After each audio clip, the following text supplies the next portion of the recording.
Hi everyone. Good to see you on my channel today. Today I will tell you a wonderful story. It is full of love and kindness. I hope you enjoy it and I wish you an enjoyable viewing experience. Thank you. The realization that she didn't have to go to work brought a happy smile to Julianne's face when she woke up. Stretching languidly, she opened her eyes and the smile immediately disappeared. Sighing sadly, she got out of bed and, throwing on a robe, wandered into the kitchen. "Good morning, Sleeping Beauty. Are you going to have breakfast?" Emmeline asked. Julianne answered, sitting down at the table. For 5 years, the two sisters had shared the apartment their parents had left them when they moved out of town.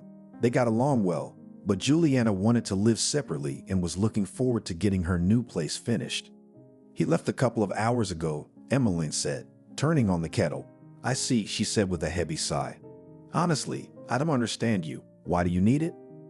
Julianne shrugged. They'd met Justin on the internet. He'd said he was looking for a relationship without commitment, which didn't suit a woman at all. Her 30th birthday was looming on the horizon, and she wanted to get married and have children. Why had she gone on a date with Justin? She liked him. She couldn't drink water off his face, but outwardly he was her ideal. And when the man smiled, she was simply speechless, so enchanted was she by his smile. It had been 2.5 months since they'd met on her property, and she knew absolutely nothing about him. Justin visited once, twice a week, bringing something delicious, followed by an amazing night that she thought about until the next time they met. In the mornings, he would often disappear before she woke up, only to be awakened when Emmeline wasn't home for Julianne to close the door behind him. Unlike her sisters Lark, she liked to sleep longer. "How long has Austin been chasing you? And you keep turning your nose up at him," the sister went on. "First you were crying over Evan, and now this one. Regina, if a man says he needs it for health reasons, he's not going to do it. I like him. I don't like Austin. I'm not a racist, but it's just not my thing. I like Americans," Regina answered, rising from the table to pour tea. "Here they are Russians, 4 years for the nose, neither here nor there. This at least honest, but what is the use?" Emmeline sighed. "They don't want to make any commitments. That's why I broke up with Ronald. When a man needs a woman, he won't go anywhere. Better no way than that. I don't know what's best. It's not good alone either," Julianne said. "We've got to keep moving. And you sit around waiting for your hero lover to call you and make you happy with his visit. I'm going to Meryl's house tonight. She promised to introduce me to a friend of her husband's, so I'm not expecting anything." Julianne finished her tea and cake and glanced at her phone, which alerted her to an incoming message. Seeing who it was from, the woman rolled her eyes. "Let me guess," Emmeline laughed. "Austin's texting. Him. He's annoying. He's so annoying. I don't want to go to work because of him, and he's bothering me on the weekends." "What's he saying?" Emmeline asked, and her sister handed her the phone. When she read it, the woman smiled. "Well, you should go. A man calls you to a restaurant. Unlike some people, your Justin's never taken you anywhere but the bunkhouse. A movie once, remember?" "Yeah, a lot. Maybe he's married." "What's your answer to Austin?" "The usual no. If you like him so much, you'd hook up with him yourself. I don't mind if you keep him away from me." "Oh yeah, let men chase me, not me chasing them. And you should eat less pie. You're already a tart." Emmeline looked at her sister. Yes, there were extra pounds, of course. Julianne knew it well. But she could not deny herself sweets and pastries. "I had to remind you of that." The woman rose from the table. "No offense. It's just that I'm worried about you. And I can see that you're into this Justin guy. I mean, he's pretty good looking, but looks aren't everything. I hope Meryl's husband's friend turns out to be okay and things work out." "What about you? You got a new romance in the works." Julianne looked at her sister with a smile. "I'm 6 years younger than you, so I have plenty of time to spare," she answered and looked at her watch. "I'm going to get ready. Leslie and I are going shopping. When are you leaving?" "I'm gonna lie around a while. I won't be gone for a while." Julianne came back into the room and plopped down on the bed. As soon as she closed her eyes, Justin's face and the images of the night before came into view, and goosebumps ran through her body.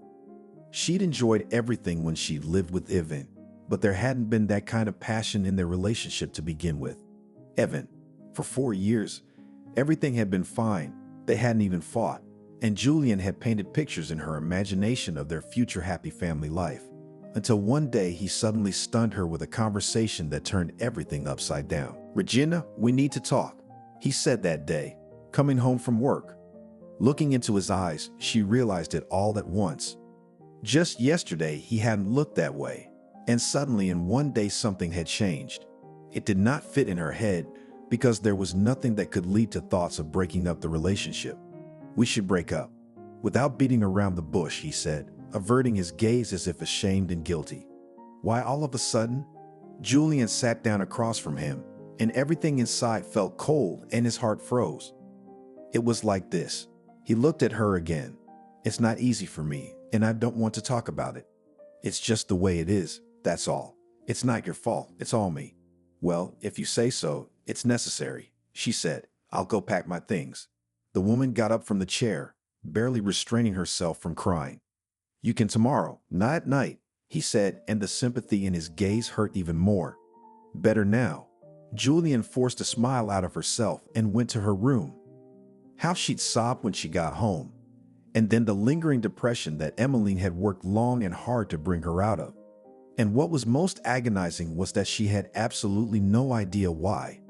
4 years of a relationship, happy and, as she thought, cloudless, suddenly shattered in a matter of minutes. Why? This question still sometimes rolled around in her mind, because it's always easier when you know the truth, no matter what it is. And the unknown is deprived of peace. It had been a year already, and the memories of that relationship didn't hurt anymore. Julianne had no desire to go to Meryl's house, and she hadn't even seen a picture of Willie. She hadn't even seen a picture of this William they wanted to introduce her to. But she intuitively felt that nothing would work out with him. This was far from her first introduction through friends, and nothing had ever stuck with anyone yet. Julianne stepped outside, and almost immediately her shuttle bus pulled up. She sat down and stared out the window, deep in her thoughts. "Girl, what are you thinking about so seriously? Smile." She heard a voice nearby and turned her head. Next to her sat a man about her age. Without answering him, she looked out the window again. "How angry you are." He spoke again. "I'm the kind one." Julianne replied, somewhat irritably. "Did you want something? Would you like to leave a phone number? I'll ask you out sometime." The man smiled, and Julianne noticed he was missing one tooth. She didn't like him at all. He had a bald spot on his head, and he was kind of puny and small. "Not worth it," she said. "Permission to pass. I'm going out." The man stood up, and Julianne headed for the exit, thinking that looks definitely mattered. He might be a good man, but his appearance was so repulsive that there was no desire to find out what kind of person he was. Barely crossing the threshold of her friend's apartment, Julianne heard men's voices coming from the kitchen. "Hi, come in," Meryl said, giving her friend a smile. "Hi, how's he doing?" Julianne asked in a whisper. "You'll see. Get undressed and let's go." Feeling a little anxious, Julianne followed the Lena into the kitchen. "Oh, Regina, hi," said her friend's husband. "Meet Julianne. This is William. William, this is Julianne." "Nice to meet you," said the man, smiling broadly and looking at the woman with an undisguised appraising gaze. "Likewise," she replied, thinking that he was quite ordinary. On the street, she would have passed by and not noticed. Everyone sat down at the table set in the kitchen, and Alex, Meryl's husband, poured alcohol. Wine for the ladies, vodka for himself and his buddy. The party lasted for several hours, and afterwards William volunteered to walk the new acquaintance home. "What are your plans for tomorrow?" he asked as they stood outside Julianne's front door. "I don't know yet," she replied, hoping that Justin would visit her on March 8th. "Maybe we could meet tomorrow. We'll get to know each other," he said with a smile. "Where should we go?" she asked, thinking that Justin, if he showed up, it would be closer to night, and during the day, she could meet William. "A cafe, a movie, a walk." "So, we could," she said. "Yes. Let me write down your number then." The man took out his phone and Julianne dictated her number. "Let's do it tomorrow at 3, she said. I was thinking closer to tonight, but 3 o'clock is 3 o'clock. I'll see you tomorrow. See you tomorrow. She said goodbye to her new acquaintance and hurried home. Emmeline was already home. She was sitting in the kitchen drinking coffee. How's the potential fiancé? She asked her sister as soon as she entered the apartment. So, she said. Not a hit. That's because you're fixated on Justine, she quoted her. Justin had nothing to do with it, and I'm going out with this William guy tomorrow. That's a good point, Emmeline said approvingly. Without opening her eyes, Julianne fumbled for the phone, which was ringing frantically on the nightstand next to the bed.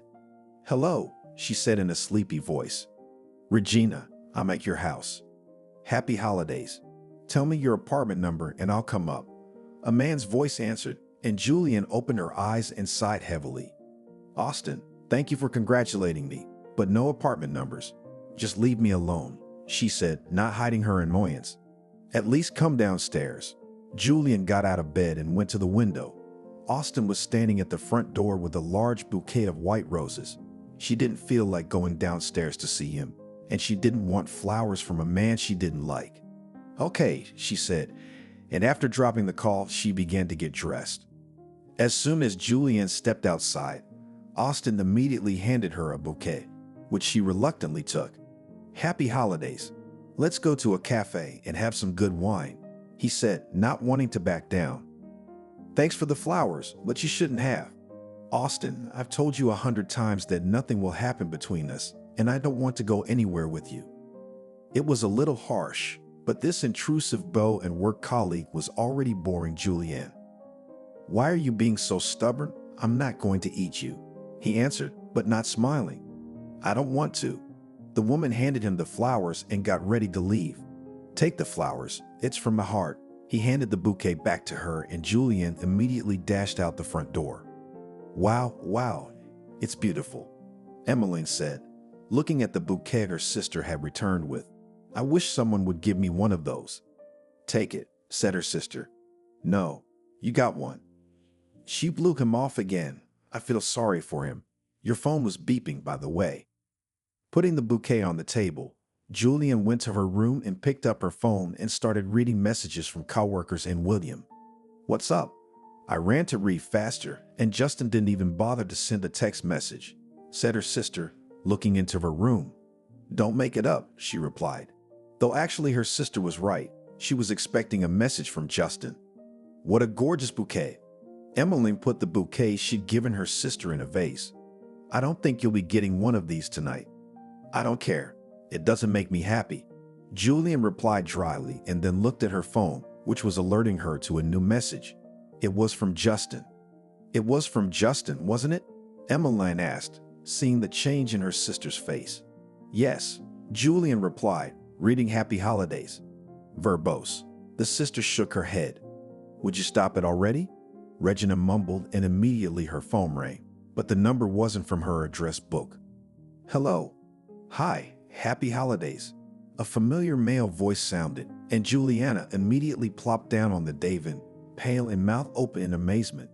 Hello, Regina. Can you hear me? Hey, Evan, I can hear you. Sitting down next to her sister, Emmeline covered her mouth with her palm and widened her eyes in amazement. How are you? How are you? He asked. I'm fine, Julianne replied, trying to come to her senses. The last thing she expected to hear was an ex. You're not married? Not yet. Why don't we get together? Regina was silent again, trying to come to her senses. Hello. Yeah, I can hear you. Why do we need to meet? She asked, trying to figure out if she wanted to see Evan. I've been thinking about you a lot. I'd like to see you. Just sit somewhere and talk. I'm busy today, Julianne replied. Maybe you can make time. I don't know. I don't think so. She felt resentful again at the man who had cut her off so abruptly. How about tomorrow then? He asked. We'll see. Thanks for the congratulations, but I'm busy, so I can't talk much, Julianne said in an indifferent tone. Okay, I'll call you later. Bye. Bye. Wow, Emmeline said in amazement when Julianne ended the conversation.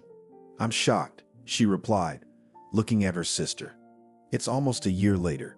She's going to make a move, I'm sure. I hope you don't fall for it. Emmeline grinned. In the same puddle with the same slippers, Nah, I'm curious to meet you though. She admitted it. He probably had an affair with someone else, realized it was better with you, and decided you've been waiting all year for him to come back. Should you be getting ready to meet William? Julianne looked at her watch. I do. Aren't you going out? Tonight. I'm taking the girls to a coffee shop. Join us if you're free. It's a nice place to dance and play pool. Maybe, Julianne said. William was waiting outside the movie theater, twirling a single rose in his hands. Happy holidays, he said, holding it out to Julianne, who approached him. Thank you, she replied, taking the flower. After watching the comedy as planned, William suggested a walk in the park nearby. Can we go to your place? He asked after half an hour of walking. I'm freezing. You're not. Julianne was a little taken aback. I thought we were talking about the cafe, she answered. She didn't like the way things were going. Honestly, I don't feel like it. I'd rather order sushi, for example, and sit at home. But you're so tense. He smiled. We're grown-ups, so what's the point in stalling? If you don't like me, then why did you agree to meet me? Isn't it fast? And why me? Julianne asked, stopping. She wasn't crazy about William, and after these words she had no desire to see him again. You could come to my place, of course, but I'm renting a room. It's next door. It's not very nice. I don't live alone either. I live with my sister. And we're not going to anyone's place. Julianne turned in the opposite direction. I'm cold too. Let's go to the bus stop. Julianne, are you suggesting we go out for a month like teenagers and go to the movies? I'm not suggesting anything, she replied dryly, but I can't do that. So you don't like me. Shall we go home then? He asked. Let's go home. Julianne was glad that the shuttle bus came quickly. The holiday mood had been ruined. First the annoying Austin, now this cocky guy, she thought. Better to hang out with her sister, get some female company, she decided. When she got off the bus, she threw the rose William had given her into the nearest trash can because it didn't look like much and she didn't need it from that man. The phone rang when Julianne was near the house. Hello, she answered the phone. Hello again, I'm right outside your house. Why don't we meet up? Evan asked, and the woman chuckled nervously, thinking about what a day it was. Evan, why do we have to meet? She asked. I really want to see you. Can I come over? Julianne had only one question, why he'd left her after 4 years, and she wanted an answer, even if it was late. All right, come on in, she said. Emmeline wasn't home. Julianne changed her clothes and warmed up dinner. She was terribly hungry. She had barely finished her soup when the doorbell rang and she opened it to see Evan. Even though her feelings for the man were gone, she was still excited and tense. This is for you. Evan handed her the lily and the cake. You shouldn't have, but thank you, she replied. Come into the kitchen, she said, going in herself. Evan sat down on a stool and Julianne put the flower in a vase and turned on the kettle. You look good, said Evan, smiling and not taking his eyes off the woman. You haven't changed at all. You haven't changed either. We haven't seen each other for almost a year. Why did you suddenly think of me today? She asked, sitting down across from me. I often thought of you, he answered. Then why did you leave me? We were doing well. Looking into his eyes, Julianne asked. Didn't you understand? He sighed heavily. I cheated on you then. I met my first love by chance and it hit me. She and I broke up a couple months ago. I see. Julianne grinned, and I felt even worse than I had before. So what do you want from me now? She asked dismissively. Why don't we try a fresh start? I was confused then, and then I realized that I didn't love her anymore, but I loved you, Evan said sadly, and there was something pleading for forgiveness in his gaze. That's interesting. Evan, I was sick of you. I've been hurt and sick for a long time. You can't fix a broken cup. If you want, we can get married. We were good together, and we'll be good together again. He got up from his seat and squatted down next to Julianne. Forgive me, you fool, he whispered, taking her hands in his. Suddenly, she realized that she was ready to say yes to him. Memories of their life together came flooding back, and he seemed so sincere. But on the other hand, Evan hadn't thought about her all this time, just like when he cheated on her with his first love. I mean, would he do that if he loved her? No, Betrayal is unforgivable. She doesn't love him anymore, and she doesn't need a man like that. Julianne released her hands and got up from the stool. Evan, when you love someone, you don't do that. There's no turning back. As soon as she said those words, she was in Evan's arms, and his lips were instantly on hers in a kiss. Julianne pushed Evan away from her. "Are you out of your mind?" she asked harshly, stepping a few steps away from him. "You think it's that easy? Go away." "Regina, I understand." He took a step toward her, but she put her hand out in front of her, letting him know not to come any closer. He couldn't resist. "Let's try it again." "I'm not ready for such experiments," knowing in absentia that nothing will work. She stared at the man, marveling at how easy he had it, and how many tears she'd shed, how she'd lived all this time. None of that mattered to him. This time the first love meant, then maybe the second will appear or a new temptation. She didn't want to go through it all again. And so with his appearance he triggered past memories, and past feelings were also remembered, but also pain and resentment, disappointment. "Evan, go away and don't come back," she said calmly, sighing. The man looked at his former lover and went out into the corridor. "Everyone has the right to make a mistake and repent. You are too categorical. I'm leaving. I hope you think about everything and give me a second chance," he said, tying the laces of his shoes. "Don't get your hopes up. Whoever betrayed you once will betray you again. And I don't have any love for you," she answered sharply. "Was there?" Evan grinned sadly. "I did, and it was very painful and bad." Julianne admitted honestly. "I want to make it up to you," he said wistfully, trying to take her hand, but Julianne wouldn't let him. Not everything can be fixed. She opened the front door, and Evan left the apartment with a sad look at Julianne.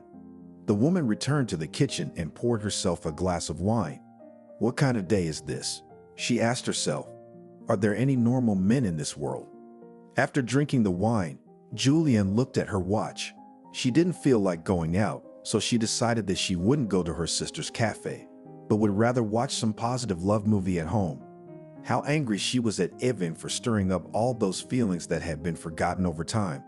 When the phone rang, she flinched in surprise. "Well, are you coming?" Emmeline asked, and in the background music and a woman's tinkling laughter could be heard. "No, I don't feel like going anywhere," she said.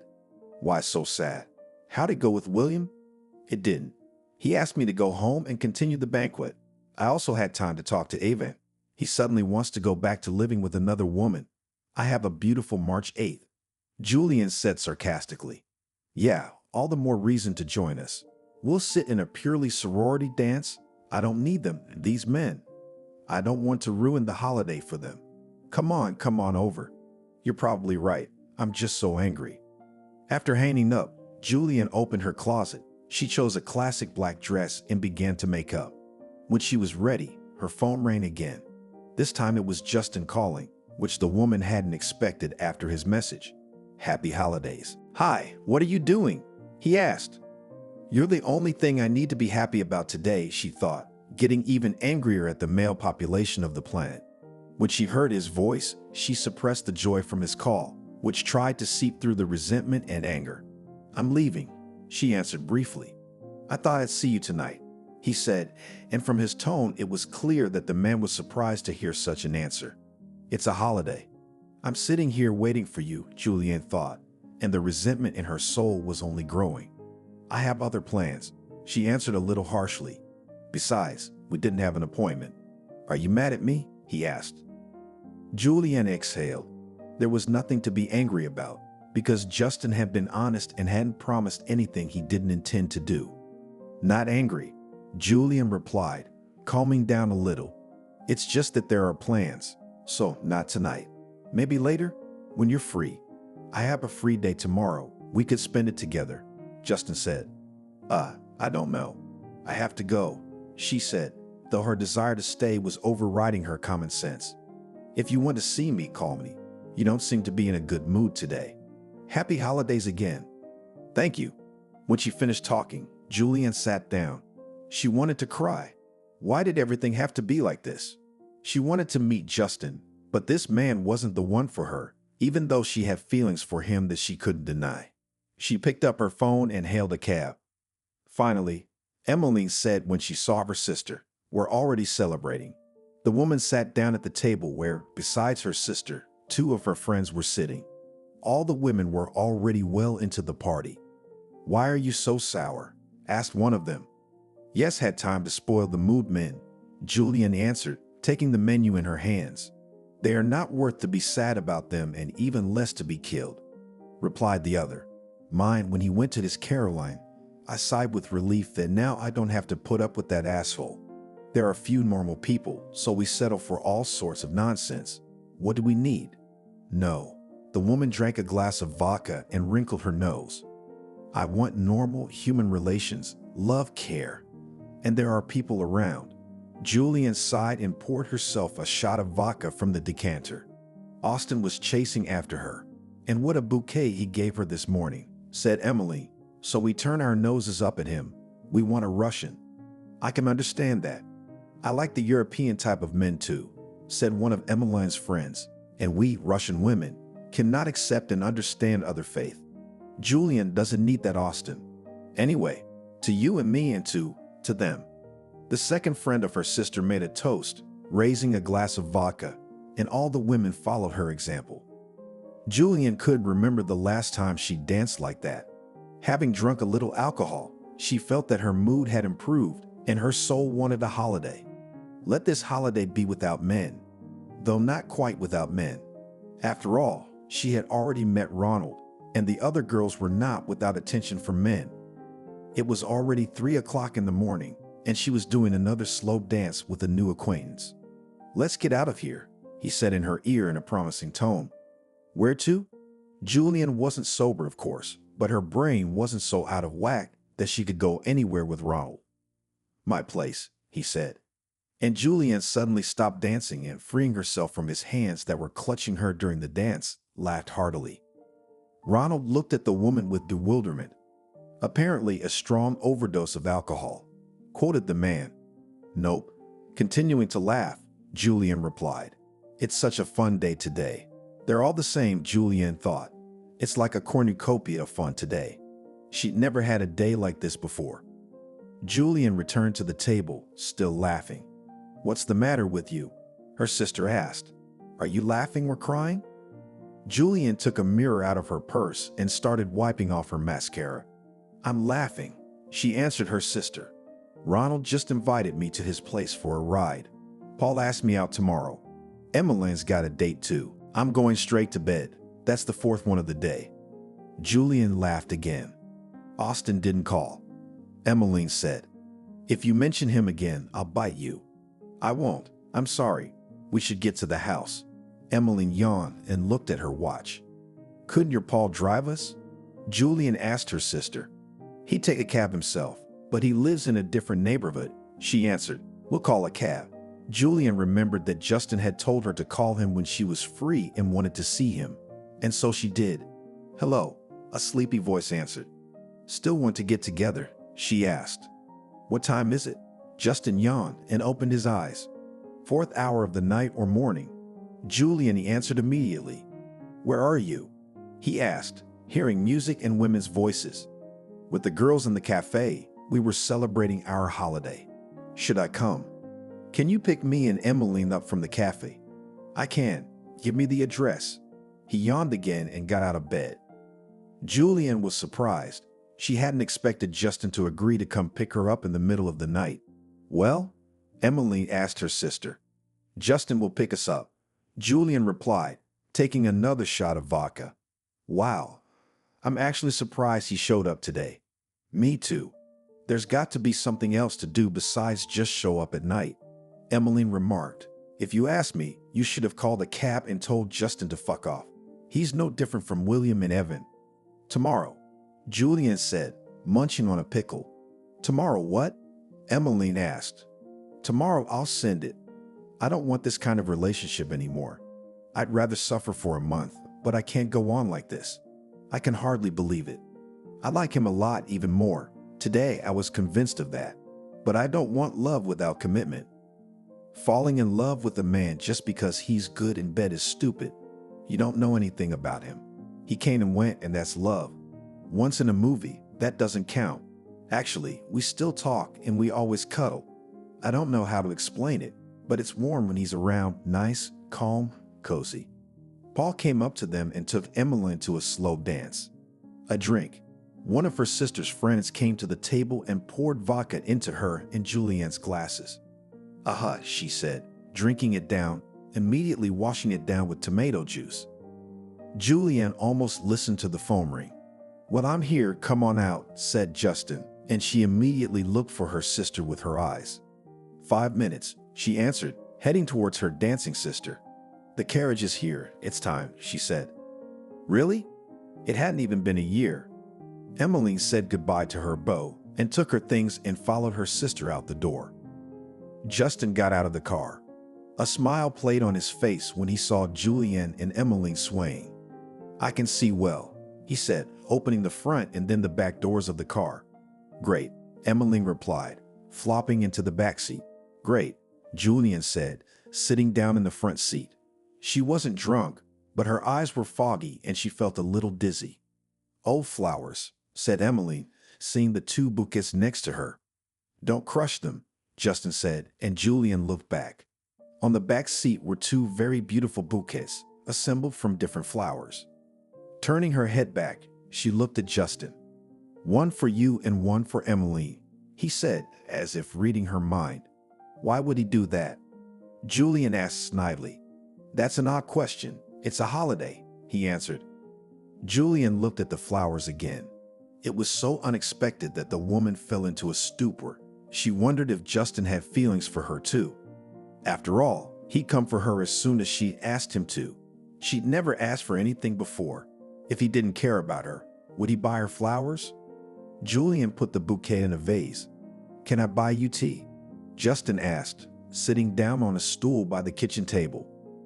Julianne silently turned on the kettle and sat down opposite the man, while Emmeline looked in the fridge. "Oh, cake. Where from?" She looked at her sister and pulled out the cake. "Evan brought it," she said. "It's good for something. I feel like having tea with something sweet and savory." Emmeline put the cake on the table and went to get tea glasses and plates and spoons, taking a vase for her bouquet. "Evan," Justin looked at Julianne. "Your mascara is smeared, by the way. Were you crying?" "No, not at all. I was laughing. I'd had the kind of day that makes you laugh," she said, grinning. "Justin, this is so nice and so unexpected. Thanks again for the flowers," Emmeline said as she filled a vase with water and placed her bouquet in it. The man smiled. "So who's Evan?" he asked again. Julianne waved her hand. "My ex. Came to make up," she answered casually. "Was it successful?" Justin asked. "No." Julianne took a knife and handed it to Justin. "Cut the cake, please," she said. The kettle boiled and Emmeline began to pour the boiling water into glasses. "The sachets are on the table," she said, looking at Justin. There was silence for a while, and then, taking a bite of cake, Emmeline broke the silence. Very much so," she said, closing her eyes in pleasure. "I don't even want to eat it because Evan brought it." Julianne looked at the piece of cake with obvious disdain. "It's not the cake's fault, Evan bought it." Emmeline took another bite. Justin smiled as he listened to the sisters' conversation. "Really, really delicious cake," he said, and Julianne immediately took a bite and put it in her mouth, admitting that Justin and Emmeline were right. It was really good.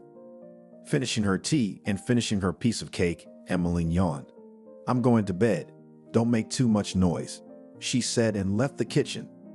Julianne glared at Justin. "I didn't realize the format of our relationship meant holiday gifts," she said. "Are there any rules about that?" he asked. "No." The woman got up from her stool. "I'm going to take a bath," she said, and headed for the tub. Wrapped in a towel, Julianne came out of the bathroom. Justin was still in the kitchen, looking at his phone. "I'm going to bed," she told him and followed him to her room. Justin put his phone in his pocket and followed. "You're obviously not in the mood tonight," he said and hugged Julianne. "I was today and yesterday."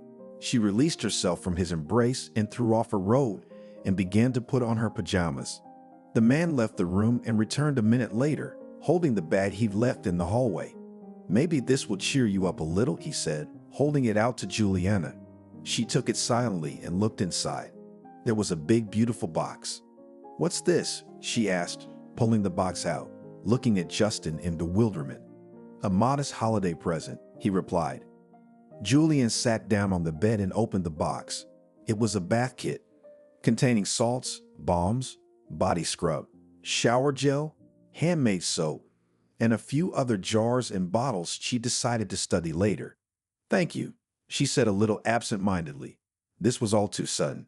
"How about a kiss? You're colder than an iceberg today," he said.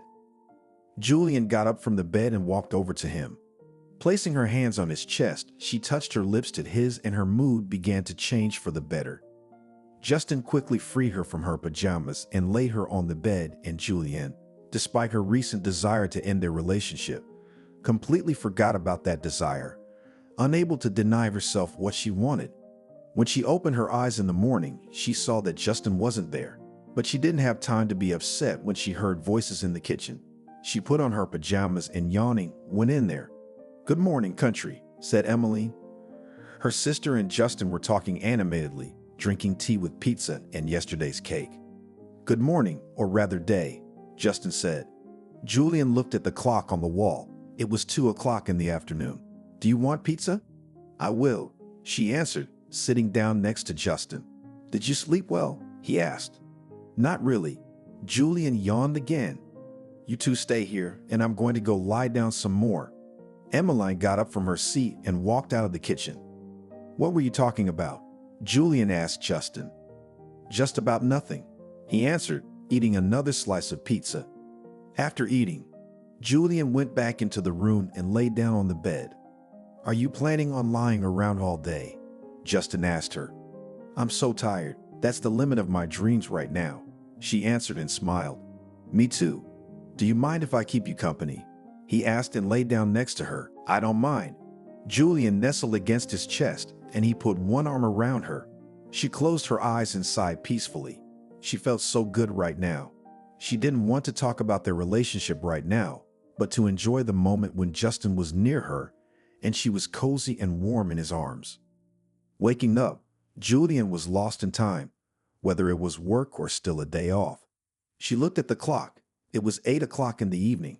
Recovering her memory of recent events, she sighed and leisurely got out of bed. Justin wasn't there as usual, and her mood had taken a sharp turn for the worse. Her head was a little sore and she was thirsty. Julianne wandered into the kitchen. Justin was sitting at the table, sipping coffee. "How are you feeling? Did you sleep well?" he asked. "I think so now. I'm thirsty." She poured a full glass of water and emptied it. Just then the doorbell rang and the woman almost jumped in surprise. "I'll get it," Justin said. "It's a delivery." He walked out into the hallway, closing the kitchen door behind him. A couple minutes later, he came back with a package. "What's this?" Julianne looked at the package. "Ordered Chinese food. You want some?" "I will." "Is Emmeline still asleep?" Justin shrugged. "She wasn't in the kitchen when I woke up, and I didn't look in the room." Julianne walked out of the kitchen and went back in, making sure her sister wasn't home. She remembered that Paul from the cafe had asked her out yesterday, and she concluded that Emmeline had gone to meet him. "She's not at home," she said, taking a seat across from Justin. The man set a few boxes in front of her with Chinese noodles with chicken, eggplant and sweet and sour sauce, and steamed buns with caramel. "It's delicious." "Ah, thank you." Justin always ordered some kind of food when he came to see her, which was nice, but not everything Julianne wanted. "You're welcome," he replied and smiled. "Justin, what's next?" Julianne suddenly blurted out and looked at the man warily, waiting for an answer. "We can go for a walk or watch a movie," he answered, finishing his noodles. "I don't mean tonight." She squeezed it out of her. Justin put down his fork and looked at the woman. "Regina, not now," he said in a serious tone. "When? Please understand me. This is so hard for me. I know that you all said that I agreed, but I can't take it anymore." "And how do you want? Marriage?" he asked, staring at her unceasingly. "Yes, marriage, children. I'm not asking you to propose to me, and I'm not going to give you any ultimatums. It's just, if you don't want a relationship that's anything other than come and go, we should break up. It was very hard, but Julianne couldn't go on as it was, wanting more. She wasn't ready to continue settling for less. Justin gloomed and thought for a moment. I think I'll be going now. He rose from the table, and Julianne felt a lump forming inside her, and her heart stopped. She got up and followed him out into the hallway. There was silence. Once he was dressed, Justin looked at her, and she caught something akin to regret in his gaze. Bye. It was all he said as he opened the door. Bye. Julianne barely whispered. She slammed the door behind Justin and went to her room, falling onto her bed and crying herself to sleep. Emmeline got home around 11. The girl was in high spirits, and she was holding 3 scarlet roses. Anybody home? From the threshold she asked, and without waiting for an answer, knocked on her sister's room. Come in, she answered. Regina, what are you doing? The smile faded from her face when she saw her sister crying, lying on her back and staring at the ceiling. Justin and I broke up, she said, sniffling. Emmeline sat down on the bed. It seemed to me that your relationship was changing, she said, looking at her sister sympathetically. While you were asleep and we were chatting in the kitchen, he seemed to me quite a normal man. And the fact that he took us away, congratulated you. I thought he might have feelings for you after all. We talked. Apparently not since he left. Julianne cried again. Why am I so unlucky? It's not you. It's men these days. He's gone and gone. You don't have to feel so bad about it. Emmeline, I think I'm falling in love with him already. I don't want it to end like this. Julianne looked at her sister, wiping away her tears. I don't want it to just end like that. This love without commitment is just torturing me. I told you a long time ago that you couldn't do that. And it was clear you had a soft spot for him too. Emmeline sighed. Look, Paul has a friend who's been asking if I have an open girlfriend. Why don't the 4 of us go out next time? Hey, I don't want to do anything. Julianne mumbled. You're gonna have to back off a little bit then. I asked about this friend. Paul says he's a nice guy. He's 3 years younger than you, but that's nothing. Justin's younger too, right? Yeah, a year and a half. I'll ask for a picture. If you don't like it, don't go. It's not like you're missing anything. I'll make a date for next weekend. Suit yourself. Julianne answered indifferently and turned on her side. She didn't feel like doing anything right now. Even today and last night she had felt happy for a while, but she was probably just wishful thinking, because if Justin had feelings for her, would he have left? No. Of course not, her mind told her.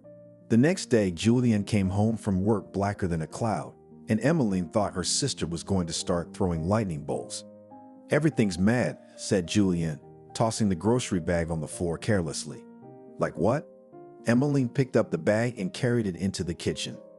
Austin. God, I'm so sick of him. I've got some bad news too. Albert's being promoted, and we have a new department head starting Monday. We just started working normally with an adequate man after the last idiot, and now we'll get assigned again. Well, don't get excited. Maybe this one will be normal too. My gut says no. Julianne sat down on a stool. My gut can be wrong too. I sent you a picture of Steve today, Paul's friend. What do you think of him? I think he's pretty cool. We're going to that cafe we went to on Saturday. Don't say no. I won't. To be honest, I haven't looked at the pictures. Julianne took out her phone and looked at the picture. Normal, she said dryly. You can't beat a wedge with a wedge, so why give up the chance to meet someone new? Maybe this one will be okay, she thought, and sighed heavily. Thoughts of Justin had been on her mind all day, and Julianne was angry at herself for being hurt by someone who wasn't worth it. You should have seen yourself from the outside. You had a face like you'd eaten lemons, said Emmeline when she and her sister got home. Steve's pretty normal. I know it's hard to switch quickly, but you don't have to cut him off right away. What am I gonna do? All I can think about is Justin. Julianne sighed heavily. I don't want Steve, I want Justin. You're just used to him. You'll get used to him, you'll see. I'm going to bed. Tomorrow's a big day, Julianne said with a little sigh. Cheer up. Good night, Emmeline replied to her sister. I'll do my best. Julianne went to the bathroom and then plopped down on the bed and closed her eyes. She couldn't get Justin out of her mind. As soon as Julianne stepped into the office, Austin came up to her and handed her a candy bar. "Austin, for the millionth time, don't try to hit on me, it's useless," she said, ignoring the gift. "I've never seen a woman more stubborn than you," replied the man. "It's just a chocolate bar, you can have tea with it." "Thank you, but you don't have to give me anything else." She looked at the man sternly. "Hello, everyone." Julian's co-worker and pal Fiona walked into the office and gave the people there a smile. "Just ran into the general and apparently he was walking with our new boss." The woman looked at her watch. "In 10 minutes we're expected in the office. So how's the first impression?" Julian asked immediately. "Who knows?" Fiona shrugged. "He looked normal, young." Austin left the women and Fiona sat down next to Julianne. "I can see he's not giving up." She looked at the candy bar. "Water sharpens stone," she said with a smile. "It's called obsession. You tell a person no, and he doesn't understand." Julian replied a little irritated. "He's pushy, persistent. Let's not talk about him. He's really annoying me already." Fiona looked at her watch again. "Let's go meet the new chief. It's a shame they took Albert away from us, but let's hope he's okay." Fiona looked at the rest of her co-workers. "What are we sitting around for? Everybody out," she said. The whole department went into the office in a friendly crowd. As soon as Julianne saw her new boss, her face changed and she was ready to faint, but she kept on her feet, grabbing Fiona's hand. "Why are you so green?" she asked, looking surprised at Julianne, who looked as if she'd had the biggest shock of her life. Justin stared intently at Juliana. You could tell by the look in his eyes that he was just as shocked. This is what happens when you know absolutely nothing about a person, Julianne thought. She wasn't prepared for this surprise. Justin struggled to pull himself together and turned his attention to work. After introducing himself to all the employees, he made a short speech about their goals and objectives for the current month and then sent everyone to their seats. It was not easy to work after such a meeting. Julianne had no idea how to work with him in the same office. Her heart was pounding frantically, and her mind was a jumble of different thoughts. "What's the matter with you?" Fiona asked, looking at her colleague. "Have you met our new chief?" "Why would you think that?" Julianne asked, trying to regain her composure and look carefree. "You looked at him like that, and he looked at you too, and it was like he was stunned. It was very noticeable," quoted Fiona. "You're right. We do know each other." Julianne stared at the computer, not wanting to go into details. "You'll see," he said, turning toward the pie yard. "Let's get some pie," he continued, pulling into the parking lot. After buying the pie, they got back into the car. After driving just 5 minutes to the yard of the house next door to Pie Court, Justin parked in one of the front doors, and Julianne immediately guessed that he had brought her to his house. "Let's go," he said as soon as they got out of the car. Julianne followed him, but not to the front door, but to the playground. A little girl of about 3 smiled broadly and climbed down from the swings on which an older woman was swinging her. "Daddy, Daddy," she ran toward Justin, and Julianne stood frozen in one place, eyes fluttering in amazement. Justin picked the girl up in his arms and she wrapped her arms around his neck. "How's my bunny doing?" he asked. "Good. Grandma and I have been waiting for you here," she answered and looked at Julianne. "Daddy, who is that?" she asked. Justin turned to face Juliana and set his daughter on the ground. "That's our guest. Call Grandma. Let's go home for tea and cake," replied he to his daughter. The girl approached Juliana, and she squatted down and smiled. "My name is Juliana, and you?" she asked. "Veronica," the girl answered and immediately ran back to the playground. Justin looked intently at Juliana. "My mom lives with us, helping me with Veronica," he said. "You have a very sweet daughter," Julianne said with a smile.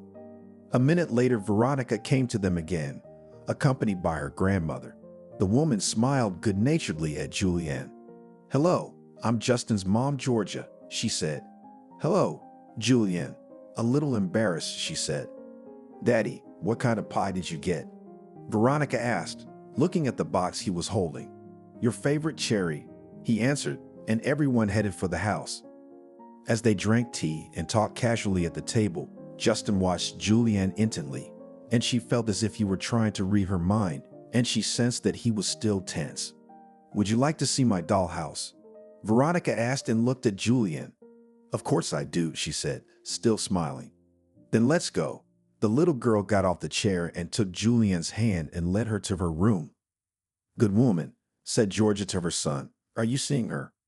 You could say that, he answered his mother. Justin, I think she and Veronica will get along. Julianne's nothing like that Caroline of yours. The woman cringed a little at the mention of her son's ex. That Caroline had seemed white and fluffy, but it turned out that a man with a child was a burden to her. Her dreams of dumping Veronica on her grandmother had failed, and in the end Justin had parted with her without a drop of regret. Julianne walked into Veronica's room and immediately saw a large dollhouse with all kinds of furniture. Wow, she replied, looking at it and thinking that she would play in such a lovely thing herself. Do you like it? Veronica asked. Very much, she answered. Will you play with me? Sure. Justin walked into his daughter's room and smiled as he watched her and Julianne playing together. Can I join you? He asked. Sure, Daddy, Veronica replied, and Julianne said that she really liked my toys and she didn't have any as a child. Julianne felt happy.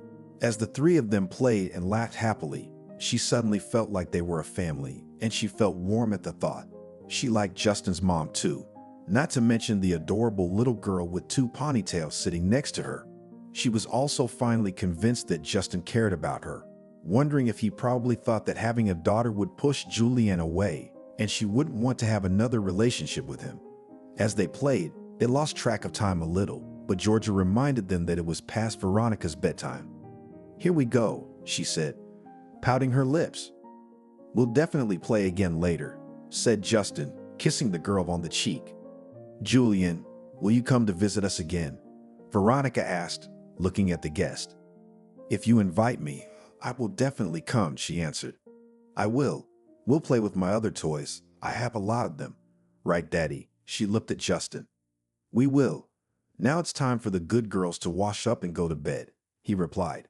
Before going to wash up and go to bed, Veronica hugged her father. Good night, Daddy, she said and walked over to Juliana, and she almost cried when the little girl hugged her too.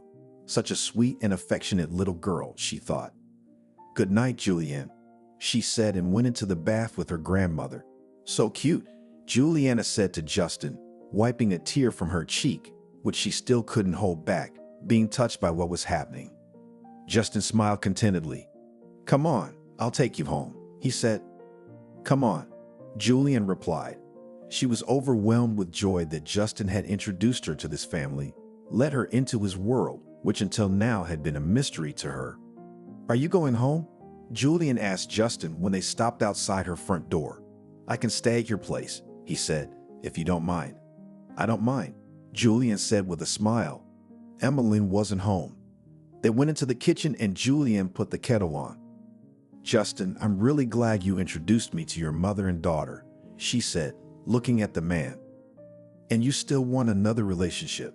He asked, looking at her intently. Of course I do. Do you really think that having a child with you can affect my feelings for you? Especially since Veronica is so cute. Julianne asked sincerely, and Justin smiled. A lot of people are put off by that. And what are your feelings for me? Continuing to smile, he asked. Julianne was a little embarrassed. I love you and I want to be with you. And Veronica doesn't scare me away at all, on the contrary, she admitted honestly.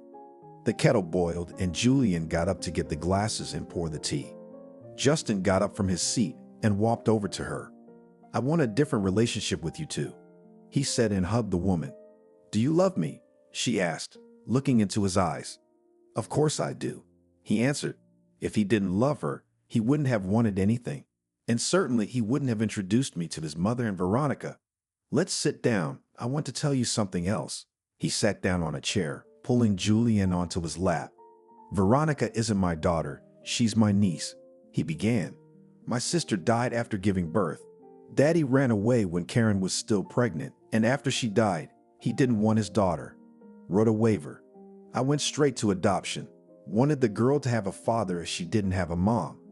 Veronica doesn't know that, of course. For her, I'm her birth father, and for me, she's my own daughter. Julianne looked at Justin with surprise and sadness. That's how it is, she thought, having received such unexpected information. Veronica looked a little like Justin, so there was no doubt that she was related to him. She must miss her mom. Juliana sighed, imagining how hard it must be for a little girl like that to be without a mom, especially when everyone around her has one. Of course she does, but not every woman is able to love and accept someone else's child. My past relationships are a very good example of that, he said sadly. I could do it. Julian replied and smiled, and Justin kissed her immediately. They had a glass of tea and went to their room. I love you even more now, she said, hugging the man. Shall we go to my place after work tomorrow? He asked, pulling her close to him. If the new boss does not load to the full, then we will go. Smiling, she answered. He won't. He is quite adequate and will spare the woman he loves. Justin laughed and immediately began kissing Julianne, slowly releasing her from her clothes. They drove to work together and Julianne was glowing with happiness. Well. Fahima looked at her co-worker. I don't recognize you, she remarked. It was clearly not without a man. Did you and Evan get back together? No, of course not. Julianne replied. What was, is gone. Then who? Come on, tell me. The woman took her seat and stared expectantly at her colleague. A completely different man. Let's get to work, she replied. Of course, soon everyone would know about her and Justin, but for now she didn't want to talk about it. Austin entered the office and walked past the women, barely saying hello, and Julianne breathed a sigh of relief, hoping that he had finally realized that his advances were futile and that he would leave her alone. Justin was already waiting in the car when Julianne left the office. They decided it was better to leave the workplace separately so that rumors wouldn't spread. Let's stop at the baby store on the way, she said. Why? Justin asked, pulling out of the parking lot. I want to buy Veronica a present. The man smiled. She already has a room full of toys, he replied. So what? When they go to visit children, they always bring something. So let's go and tell me what she likes. Let's go. I promised I'd get her a Puppy Patrol set, but I haven't gotten around to it yet. After some thought, Justin said. Then I'll buy it, Julianne replied happily.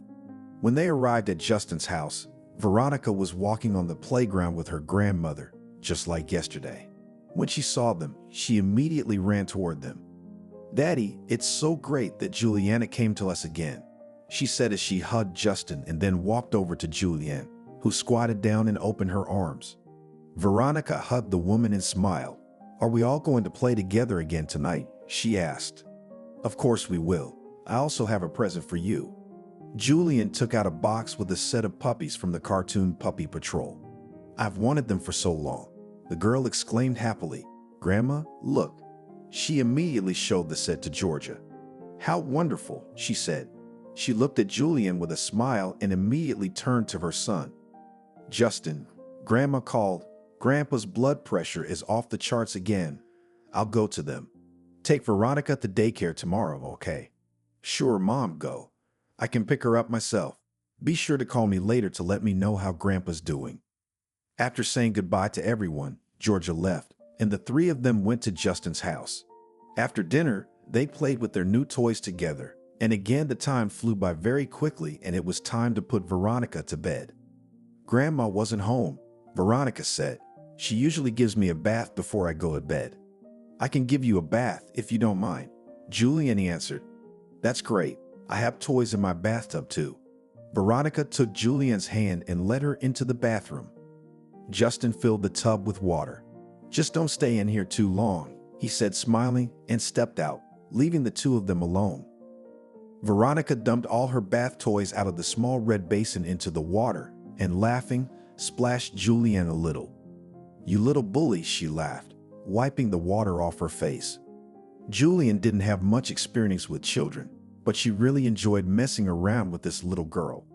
After playing with Veronica in the bathtub for a while, she washed the girl and then wiped her dry, wrapped her in a towel, and brought her into the room where Justin was waiting for them. And the story? Veronica asked when she was put to bed. I'll read it now, said Justin, picking up the storybook.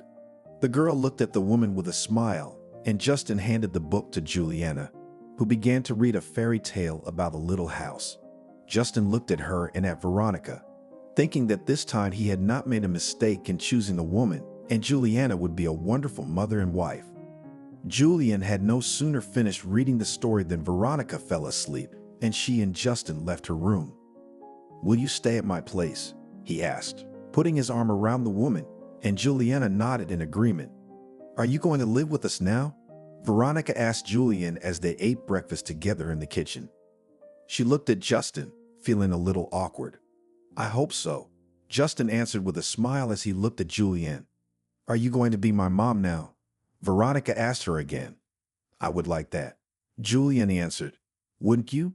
She smiled at the girl, thinking that she would really like that. "Me too. Daddy says I'm going to have a mom, but I don't have one," she replied. "Daddy was right. I do now. Let me braid your pigtails for you." Julianne looked at Justin. "Do you have any rubber bands for your hair?" she asked him. "I'll get some." The man got up from the table and went into the room.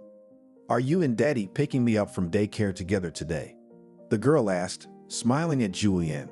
"I think we will do everything together now, and I have long dreamed of such a pretty daughter like you." Julianne stroked the girl's cheek. She and Justin took Veronica to the garden and then drove to work. In the evening, they picked her up and went home to Justin's house again. "Will you move in with me?" Justin asked Julianne as they cuddled together and went to bed. "Yes," she answered, pressing herself against him. "Will you marry me?" he asked, and Juliana raised her head and looked fondly into his eyes. "Of course I will," she answered and kissed him on the lips. The next day after work, they went to Julianne's house to pick up her things. Emmeline was at home. Seeing her sister with Justin surprised her. They hadn't seen each other for the past few days. Emmeline had been having an affair with Paul and hadn't been home, and neither had Julianne, who didn't know that her sister's life had changed because she hadn't said anything at all on the phone. Hi, she said, looking at her sister in a somewhat judgmental way. "We're just getting our stuff," Julianne answered. "What kind of stuff?" Emmeline asked, not hiding her surprise. "I'm moving in with Justin," Julianne said with a smile. "That's news. You're not getting married by any chance?" she asked. "We are," Justin answered and smiled broadly. "Wow. Well, I'm happy for you." Emmeline was a little embarrassed to hear that. Who would have thought that her sister and Justin's relationship would take such a turn for the worse? She hadn't expected it, but she was happy for her sister. Julianne went to live with Justin, and a couple months later they were married. Georgia moved out on them, deciding that her son and his wife and Veronica should live separately. Justin and Juliana persuaded her to stay because she did not interfere with them at all, but the woman was adamant in her decision, promising that she would visit them and periodically pick up Veronica from kindergarten. When Juliana's apartment was completed, they decided to rent it out and also bought a small cottage, where Georgia immediately began to plant everything that could grow. "Mom, when is he going to be born?"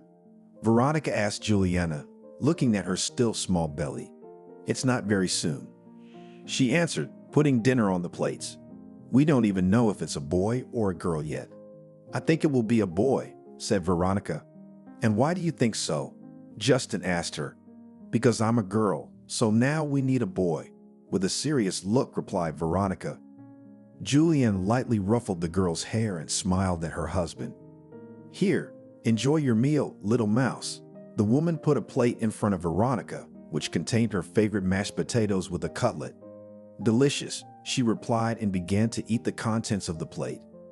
Julianne sat down at the table and smiled as she watched her husband and daughter devour the dinner she had prepared. How happy she was that her dream had come true.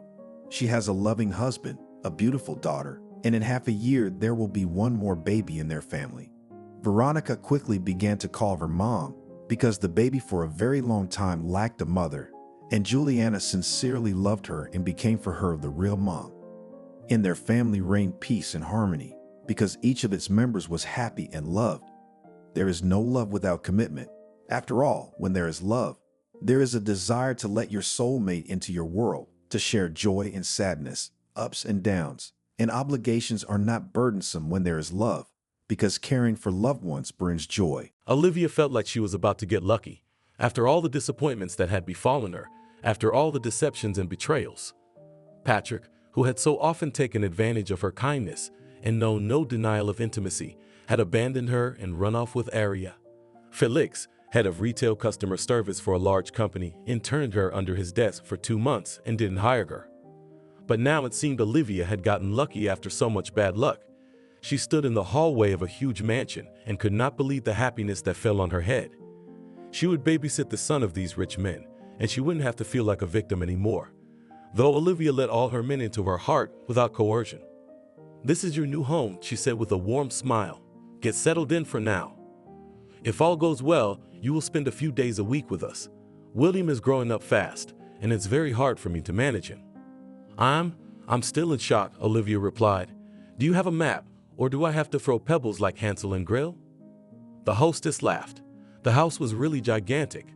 3 floors, a real spa center in the basement, a huge number of rooms, a garage for 5 cars. Olivia felt as if she'd pulled a lucky ticket. What had she seen in her life? In her home village, the two of them had lived in a small 3-room house. In Washington, D.C., she'd slept anywhere but cheap and clothes took her next job. And now, they were walking through a charming mansion whose design could easily win several awards at an international competition. There was a dining room, a movie room, a gymnasium. In the next second, Olivia was slightly disappointed. Ariana had shown her William's bedroom, and it was small compared to the other rooms. V was afraid to go to sleep alone, the landlady explained. "This is where we put the little couch for the nanny. We couldn't fit any more, but as soon as he falls asleep, you can go to your room. If you stay overnight, there's a nice little room waiting for you." She waved her hand as if apologizing. To make the woman feel good, Olivia lay down to show her that the crib fit her. Indeed, it was as if the nanny had been made for this bed. If Ariana had seen where Olivia had slept before, for the last 6 months she'd been renting the kitchen. Yes, she was allowed to put a yoga mat on the floor and sleep at night. For $100 a month. There was nothing cheaper anyway. And that trader Felix never once asked her to come to its house, even when his wife wasn't there, but she had studied his car inside and out. She knew every scratch on the dashboard, under the steering wheel. "Nice crib," Olivia said with a smile. "Where's our little prince?" "He's a boy with a temper," she said. "No one can stand him for long. I've decided to postpone the moment of your meeting. Now we'll have coffee and talk. We'll discuss the details, so to speak. I like to be in control. I'm sorry, but I'd like to know more about my son's nanny." "I'm an open book," the girl said. "Yes, and you look so young, so innocent," sighed the hostess. Olivia smiled slyly. Her appearance always misled men. A real angel with a little demon inside.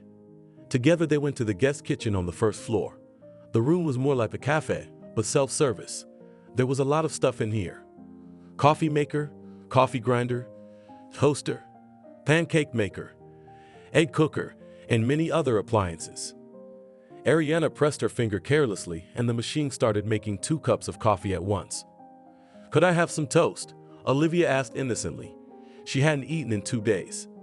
"Sure, make yourself comfortable," the hostess made a welcoming gesture. "If you get along with William, you'll eat here at lunchtime, and in the morning." "Oh, it's ringing. Sorry, I'll be right back." "Yes, go ahead." While Ariana was away, the nanny took care of things herself. She opened the first cupboard she could find and found maple syrup, real peanut butter, several kinds of bread. She quickly made toast and enjoyed eating it with the sweets. Then it was coffee tasting time. Guatemala, India, Ethiopia, Brazil. And Ariana was still gone. Finally, the woman returned. "Oh," said the hostess, turning on her cell phone to turn on the hood. "I see you've settled in." "Yes," Olivia answered innocently, putting the uneaten toast on her plate. "It's a little burnt. It's really nice here." "I'm sorry, it's just work," Ariana shrugged. "I get calls all the time. That's why I'm hiring a nanny. By the way, I forgot the cakes." The hostess opened the refrigerator, which the future nanny had initially mistaken for a futuristic-looking cupboard. Olivia wanted to smack her hand into her forehead. Instead of eating delicious desserts, she was choking on bread and pasta and syrup. Ariana seemed to have a taste for sweets. Staring at Olivia from the fridge was a classic tiramisu Italian dessert made of several layers of mascarpone cream and coffee-soaked sponge cakes. What's there to like? The baby must fall in love with her, or she was lost. The girl can't go back to the dull and worthless life she had before. No more married men, traitors. As they walked to the second floor, Ariana talked about herself, that she loves her baby boy very much and doesn't want to share him with anyone. That she finds it hard to give the boy enough time, so she needs a nanny in the house. I'm possessive, the landlady said. William is all I have, and Mark, the two closest people in the world. I tried to do everything myself until the last minute, but work. Also, I hate playing with my son. I find all that fun so boring. You don't like to play? Olivia was surprised. Oh, I adore children. I just want to play with them. She rolled her eyes dreamily. What could be better than playing with children? Her 4 younger siblings were always demanding attention. That was probably why Olivia hadn't learned anything in her 22 years. She never finished culinary school. That's because she hated cooking. You have great references, Ariana said. How did you make such a name for yourself at such a young age? It's not that young, said the nanny. I'm 22 now. Oh, you look 18, said the hostess. That's a plus, but the references are still impressive. It was Olivia's turn to smile enigmatically. Victor did all those letters of recommendation. Not from nothing, of course. She had to thank him profusely. Her legs were shaking. But it was worth it. He not only made the letters, which are indistinguishable from the real ones, but also skillfully played former clients when he received a call from her new mistress. Children are my passion, Olivia shrugged. You can tell. Someday I'll have kids of my own. I couldn't stand it and called everyone, Ariana continued, not listening to the girl. After all, 5 letters of recommendation is a number, and you know all your former clients spoke highly of you. I was impressed. Oh, you're embarrassing me. The girl waved her hand. She almost laughed, imagining Victor speaking in different voices. This is the game room, the landlady announced. Playroom is too weak a word. Rather a game gallery, a game space, a game express. Such a description would be more appropriate. The room took up a lot of space. There was everything for active games and creative activities. Soft carpets, balls, slides, labyrinths, swings, playgrounds. The girl's eyes were running wild. Everything was so bright and colorful. Olivia tried to find a word she wanted to call the place. Delicious. The slides, swings, rides, and toys immediately made her want to try them. There was an entire labyrinth in one part where Olivia could easily get lost. Completing the picture was a huge and sharp slide about 4 meters high. She'd only seen one of these at the play center before. She'd taken her little brother there when she'd brought him to show him around Washington. Here come our boys, Ariana announced as she saw the door open. What happened in the next instant made Olivia's heart beat faster, and not just her heart, and not just beating. Mark was frankly bored. He'd grown bored with his luxurious palace. His wife's whole world revolved around William. And the boy, by the way, was growing up insolent and disobedient. Of course, it was Ariana's fault. She loved her son and always thought she owed him a favor. Every whim was fulfilled for some crazy money. When the kid was 3 years old, the wife suddenly wanted to show him the underwater inhabitants. And since there was no time to fly in her busy schedule, she ordered a dive on a small bathyscaphe right in the oceanarium. This whim cost a fortune. At 4 years old, Ariana had a bright idea in her head again. The kid loved flying in an air-tube, and his wife paid for the super expensive delivery and installation of this structure in their backyard. Sonny and his friends flew up and down for 2 whole days. The air-tube and electric bills were just cosmic, as if the kids had been to the stratosphere. Hello, my love, Mark said in his most languid voice, took his wife's hand and kissed it, and imperceptibly wrinkled. He could not stand the black hairs that appeared on his wife's forearm. Again forgot to visit the beautician. Here, meet Ariana, Ariana said, melting. This is Olivia, our new nanny. God willing, it'll stick. Olivia stood there as if struck by thunder. Mark wasn't just good-looking, he was really handsome. He held himself and smiled like the Hollywood actor Orlando Bloom or a young Brad Pitt. She treated men like dresses. If she saw a beautiful one, she wanted to try it on. And this wasn't a dress, it was a couture suit. I am the host of this hospitable house, modestly announced the handsome man. I hope for fruitful cooperation. What? A new victim? There was a child's voice. Well, I'll make short work of this one. William was holding a water pump action shotgun. He pulled the bolt and began methodically pouring water on Olivia. He must have splashed 2 liters of water on her. Ariana clutched at her heart. She liked this girl so much, would she really run away right now? but to her surprise, the nanny just laughing. "Oh yeah," she said, brushing her wet hair out of her face with her hand. "Looks like someone asked for it." She grabbed the 4-year-old tomboy, tossed him deftly onto her shoulder, and ran to the ball pool. She threw the boy into it with all her might. Ariana felt something like fear, and Mark felt surprise mixed with respect. But Olivia wasn't going to stop there. When William came to his senses and began to climb out of the pool, the nanny had already armed herself with the same gun and was methodically watering the boy. "It's not fair," he screamed. "I can't get out. Mom, do something." "Defend yourself, weakling," replied the nanny and continued to abuse the boy. But at that moment she got too close to the pool. William grabbed her leg and Olivia lost her balance, fell into the ball pool right beside her ward. Ariana stood at a loss. "Wow, what a game."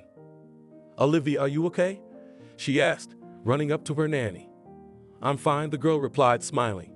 She was all wet from the water, and the boy pulled some glitter out of his pocket and threw it at Nanny. "Are you sure you're okay?" said Ariana. "I can call the doctor." "Dada, don't worry," waved Olivia's hand. "You can go now. William and I are going to play. See how stiff the kid is? He's probably embarrassed of you." "That's all right, we'll loosen him up." She deftly grabbed William by the shoulders, put her arms around him, and fell with him onto the balloons. She laughed again. The boy laughed too, though he had never been known to show affection for his nannies before. A real professional. Mark praised her. "Come on, darling, I'm starving." "So am I," replied the hostess. True, they were both talking about hunger of a different nature. As soon as they were out of the door of the playroom, Ariana immediately jumped on her husband and grabbed him by the neck. "At last we are alone," she said. "Have you remembered what day it is today?" "I remember," replied her husband evasively. "But it's in the middle of the day. I have a couple more hours to get ready." Ariana blushed. What was she doing wrong? Why had Mark grown so cold to her? She's still going to the gym, getting a massage, getting her nails done, and he's turning his nose up at her. Maybe he just got bored with her. Anyway, William was busy, and that's good. "Therese," the hostess announced to her cook, "make me some coffee and bring it to the dining room. And Mark wants lunch." "Bring it to my study where you've served my wife," the landlord said. "I want to see something." The woman was silent. She hardly ever opened her mouth, which made her an indispensable employee. While Ariana went to get the tablet, a cup of coffee, a pot of sugar, and a cottage cheese dessert appeared on the table, just the way she likes it. "Oh, Mark, what are you doing to me?" The woman, as soon as those thoughts entered her mind, tears started running down her cheeks. They could have had such a nice time, and instead she's sitting in the dining room, drinking coffee and flipping through a ribbon. So what had she forgotten? Right, William? She frantically opened the smart home app and started looking for the right room. God, how many rooms are there? So many cameras. Here, finally the game room. At that moment, the tablet froze for some reason and had to be restarted. Faster, faster. The picture came back. What she saw on the tablet screen shook her to the core. William was just an ordinary kid. Spoiled, abandoned, and even a little angry, but still just a boy who needed attention. Olivia figured no one had ever hugged him. During playtime, when she picked him up a couple times, he literally clung to her. They'd gotten along quickly, and in this room, she was willing to spend hours on end. At least for now. Wow, Skittles. Nanny splashed her hands. "Let's play ball." "Ball?" William said excitedly. "Come on." Together they set up Skittles and then knocked them down with the ball. Then they built a huge castle out of construction blocks. Then they shot each other with suction cup guns. There were so many toys here that there was enough for a whole kindergarten and more than one. William quickly tired of the active games and wanted a book to read to him. Olivia found a small library in one part of the playroom. At some point, while they sat on the benches and rested, Mark laid his head in her lap and fell asleep. Watching this idyll on her tablet, Olivia almost cried with delight. Had she really managed to find a permanent nanny for this 5-year-old tomboy? Of course, a few nuances bothered her. First, the girl had called herself and offered her services, and Ariana had paid a decent sum to a recruitment agency. Secondly, Olivia looked very attractive, but I don't think my son is thinking about a woman's beauty yet. "Stapigra," the lady of the house shouted as she entered the room. William ran up to her. "Mom, no," he said, "I'll still play. I like it with Ariana. That's enough, son. That's enough, replied Ariana. Look at the clock. It's time for dinner. And Auntie needs to rest. Looking at the nanny, the hostess felt a little embarrassed. Her white hair was disheveled. There were traces of paint and felt-tip pens on her face and hands. All her clothes were wrinkled. I should have told her to get something to change into. And now? But what an effect. At that moment, Ariana felt a kind of jealousy and guilt in front of her son. Oh, what a baby, Olivia said. She sent this on purpose to dispel any doubts in her mistress's heart. I could play with him for hours. Well, Ariana exhaled. I'll hire you. We'll discuss all the details after dinner, okay? Okay, the new nanny waved her hand. I'd better get changed.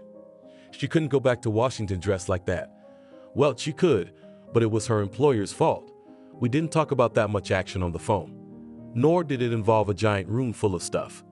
Leave it to me, Ariana heard her husband's voice. Apparently, he had also connected to the tablet and looked at what was going on in the game room. And he was obviously pleased with the result. Oh, exhaled the hostess. I thought you were busy. Oh well.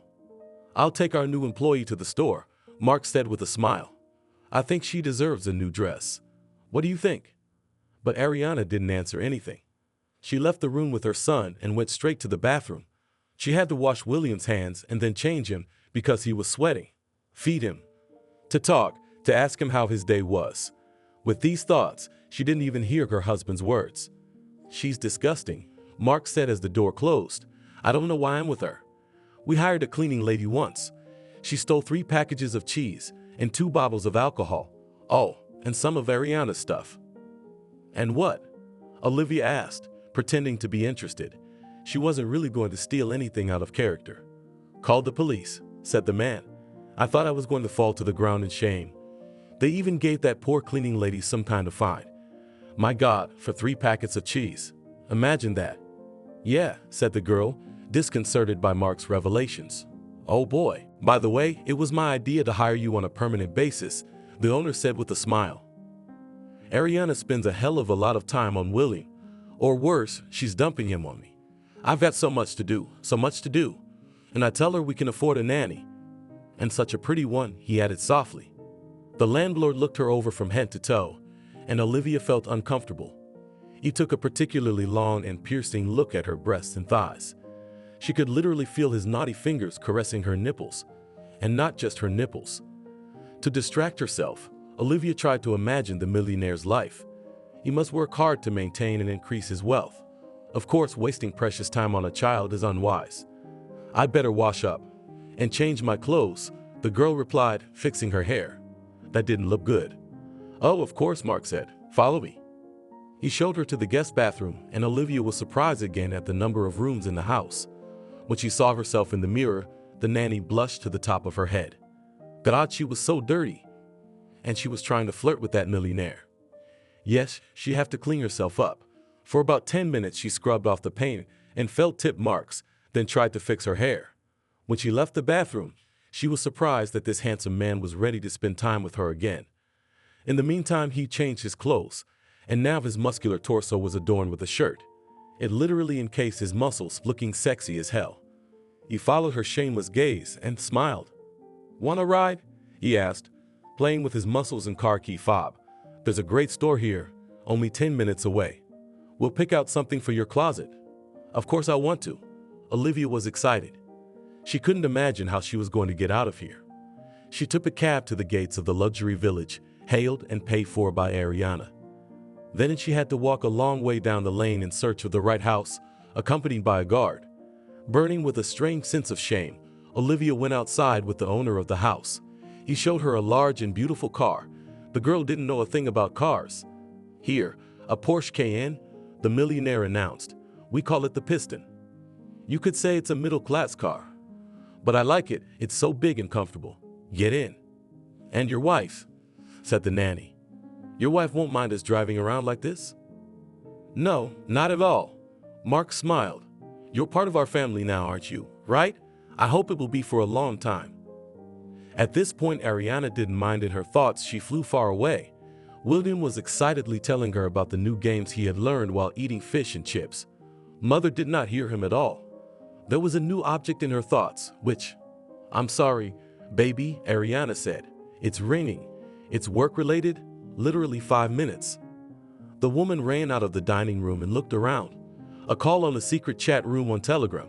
No one must know. She picked up the phone. A shiver ran through her body. If Mark could hear what his wife was talking about on the phone, he would definitely be upset. Well, or surprised at least.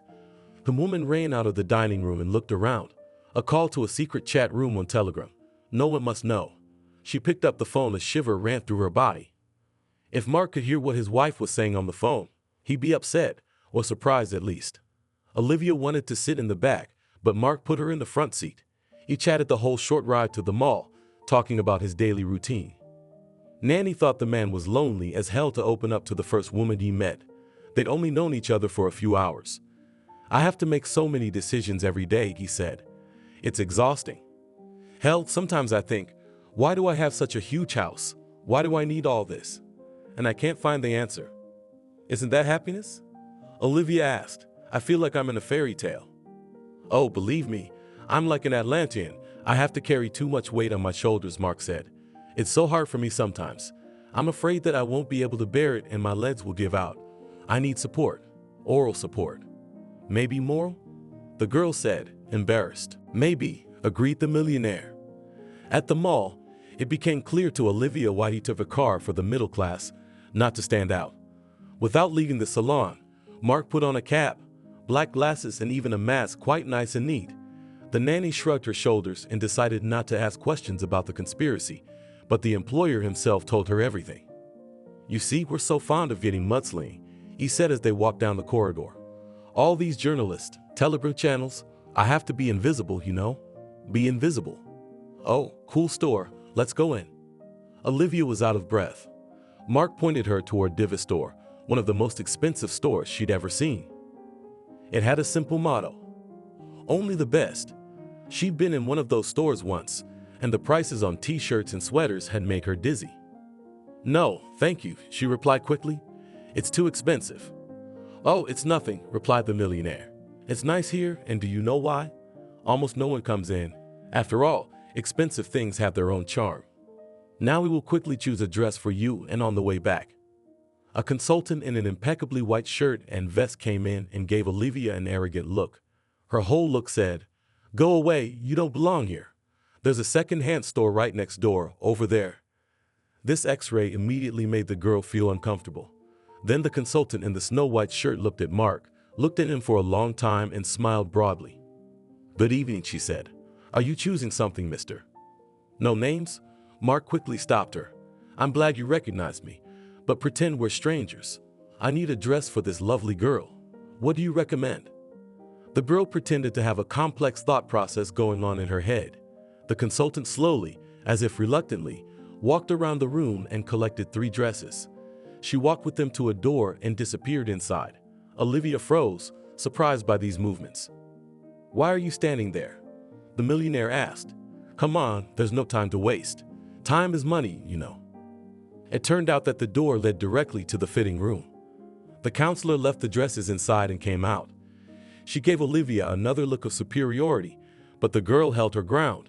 The nanny looked at the lady and said, "Wait in the hall, I'll call for you." Olivia tried to give her voice as much independence and strength as possible, but her ligaments failed her and her words sounded like a request rather than an order. "That's all right," Nanny thought. "I'll get used to it yet." Just as she stepped inside and unbuttoned her blouse, the door opened again. "I told you I'd call," said the girl irritably. But no, it wasn't the counselor who disturbed the nanny's peace. It was Mark who unceremoniously entered the fitting room. The room, however, resembled a small restroom with a huge mirror and a sofa. The millionaire sat down on it, putting his foot behind his leg. The girl felt embarrassed. "Mr. Mark," Olivia said, embarrassed. "I'll put it on now, and I'll be sure to go out." "Let's not waste time," he said. "And listen, just call me Mark. Speak on the first name. Come on, put the dress on. I'm William's father. You're almost like a daughter to me, too." At that moment, something came over Olivia. She smiled at her employer and stripped down to her underwear, bending over charmingly. She was particularly pleased to see Mark's face flush, but he quickly pulled himself together. She began trying on dresses and admiring herself in the mirror. How beautiful she was. And slim, at least some plus from the constant lack of money. The main thing now is not to get fat on all these goodies of the hospitable house. That's it, enthusiastically said the millionaire, clapping his hands. Stay in it right now. You'll ride in it. Give me the tag. What if I have to return it? The girl asked. Nonsense. Mark waved his hand. If you don't like it, we'll buy you a new one. A beautiful girl should have as many dresses as there are stars in the sky. Olivia felt awkward again. On the one hand, the dress was really beautiful. It was a neat beige color, very comfortable, fit like a slip. On the other hand, it showed her belly, and in the back, it was very tight around her hips. She twisted to look at the price tag, but the man was clutching the tag. He paid the consultant, receiving a portion of flattery for the excellent choice. It was obviously about the dress, not the girl. As she walked with Mark to the car, Olivia could feel the rapturous stares, how the men looked at her. And the women, too, with ill-concealed envy. And if they saw how handsome Mark was, they might die of jealousy for this gentleman. Yes, life is getting better, definitely, thought the girl and smiled. Listen, said the millionaire as they drove back. I don't know what got into me at the store. What got into you? Olivia asked innocently. Well, I broke right into your dressing room, Mark said. I made you undress in front of me. I don't usually do that. It's okay, Nanny said, stroking his arm. You said yourself that I'm part of the family now. Like a daughter. Well, not exactly a daughter. The man stretched out. Don't tell my wife, okay? Because she's jealous. She'll cause a scandal. No way. Olivia waved her hand. I'm a grave. I won't say anything. Don't even worry. One time, do you know what she did? Hired some hottie to seduce me, said the millionaire. She demanded a little more money and wouldn't tell me what she'd done. She said it would make sure your wife knew you weren't cheating on her. Can you believe that? Mark kept talking nonstop. He talked so much that Olivia couldn't take his words in anymore, but they just flowed into one stream like a melody. She felt good. She was driving in an expensive car with a handsome man in a new dress. And then Mark suddenly took a wrong turn where they'd come from. Not the road, the woods all around. And what the new employer had said seemed logical, but still a little shocked the nanny. Ariana felt ashamed again. She hadn't had enough for long. Literally 20 minutes later, she felt herself boiling over. All her son did was throw a spoon on the floor, but one such gesture was enough to make her lose her temper. Fortunately, it was possible to put both William and the cook in the movie room to watch cartoons. He would behave normally while she quickly worked through her traumas with the psychologist. Yeah, she'd forgotten all about him. The doctor had to wait about 20 minutes. Good evening, John smiled. Are you feeling better? To be honest, no, replied the hostess. I have anxiety. You know, I'm afraid I'm going to lose all this, and my little boy. That's what I'm most worried about. She circled the world around her, and the psychologist thought that such fears were quite understandable. How much does this splendor cost? What do they even make money on? Most likely in debt like silk. But the point of John's work was to make the client feel confident. The important thing was that these bigwigs paid their bills. I'm here to alleviate your anxiety, said the psychologist. We'll work through these fears and you'll feel better immediately. Oh, John, the woman sighed. When I talk to you, I do feel better. But then when you leave. Joan smiled again. That was the point of his profession. He's not a builder who goes into a house to lay tiles or nail baseboards to the wall once and for all. No, he's like a barber. And the more often the client seeks his services, the better. Especially if each fee is an amount that most competitors can only dream of. We'll work it out, the man said. You'll be empowered. You'll be able to control yourself alone. You just need a little time. You're the strongest woman I've ever met. You carry such a heavy burden on your charming shoulders. This house with all its wealth. I'm very worried, Ariana told her therapist. Mark and I have a sex schedule. Yes, I remember, nodded John with a smile. Once a week, on Saturdays. Uh-huh, said Ariana. If one of us can't or doesn't want to, that time is rescheduled for Tuesday. So, well, go ahead, said the psychologist. I'm all ears. This is so hard for me to admit, Ariana said. The phone. Again, her phone rang during the session. John could hardly restrain himself from exploding. These rich people are too much. According to the rules of therapy, the phone must be turned off during the session, No other way. Excuse me, Ariana said, covering the speaker with her hand. This is a very important conversation. Have some coffee. I'll be right back. The woman's peremptory tone was annoying. John smiled, nodded, and headed for the door. I'll be waiting for you in the guest kitchen, he said. Why not a refreshment at the expense of an uncultured customer? He billed her for the wait time as well, and she'd pay for it. Besides, Ariana's kitchen always had desserts that even John, with his fabulous fees, couldn't afford. And coffee? This family must have their own private plantations in several parts of the world. The flavor is amazing.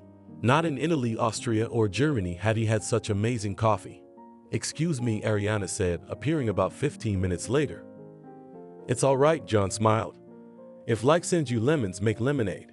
It's fine. Never apologize to me. And thought to himself, if fate sends you a rude customer, drink all this coffee and eat all the eclairs. It's like going to an expensive cafe and getting paid for it. So, said the hostess, Mark has been skipping our Saturday nights for a month now, and on Tuesdays, as if on purpose, he goes somewhere else. He owes me a week of sex. The psychologist coughed. Of course, he was used to his client's frankness, but sometimes she stumped him. Ariana, you've been married for so many years, John said. It's perfectly normal to take a little break from intimacy. No, you don't understand, the woman continued. Mark is a very committed man. He never fails. And here, he's always coming up with excuses not to fulfill his marital duty. Well, the psychologist shrugged. You need couples therapy. I suggested it, Ariana replied eagerly. But he refuses. He won't work with you.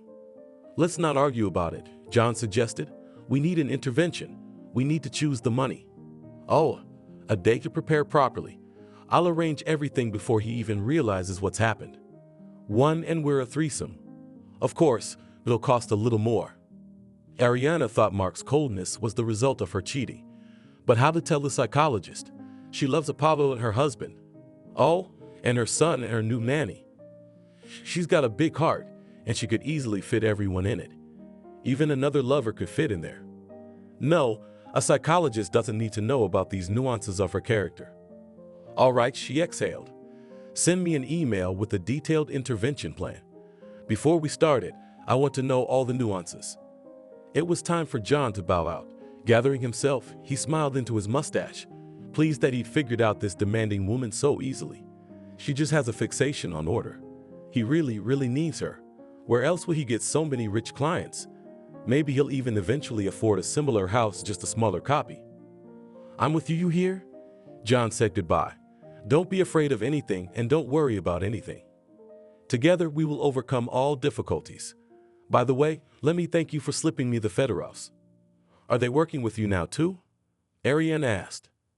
Yes, the psychologist nodded. It was very timely. Another month and I don't know, we would have killed each other. Very interesting, said the woman. I can't say much more than that, John shrugged. Not even to a client like you. When the psychologist left, Ariana called Apollo again. She realized how much of a risk she was taking, but she couldn't wait to hear his voice. It must be necessary to end this relationship before the family falls apart.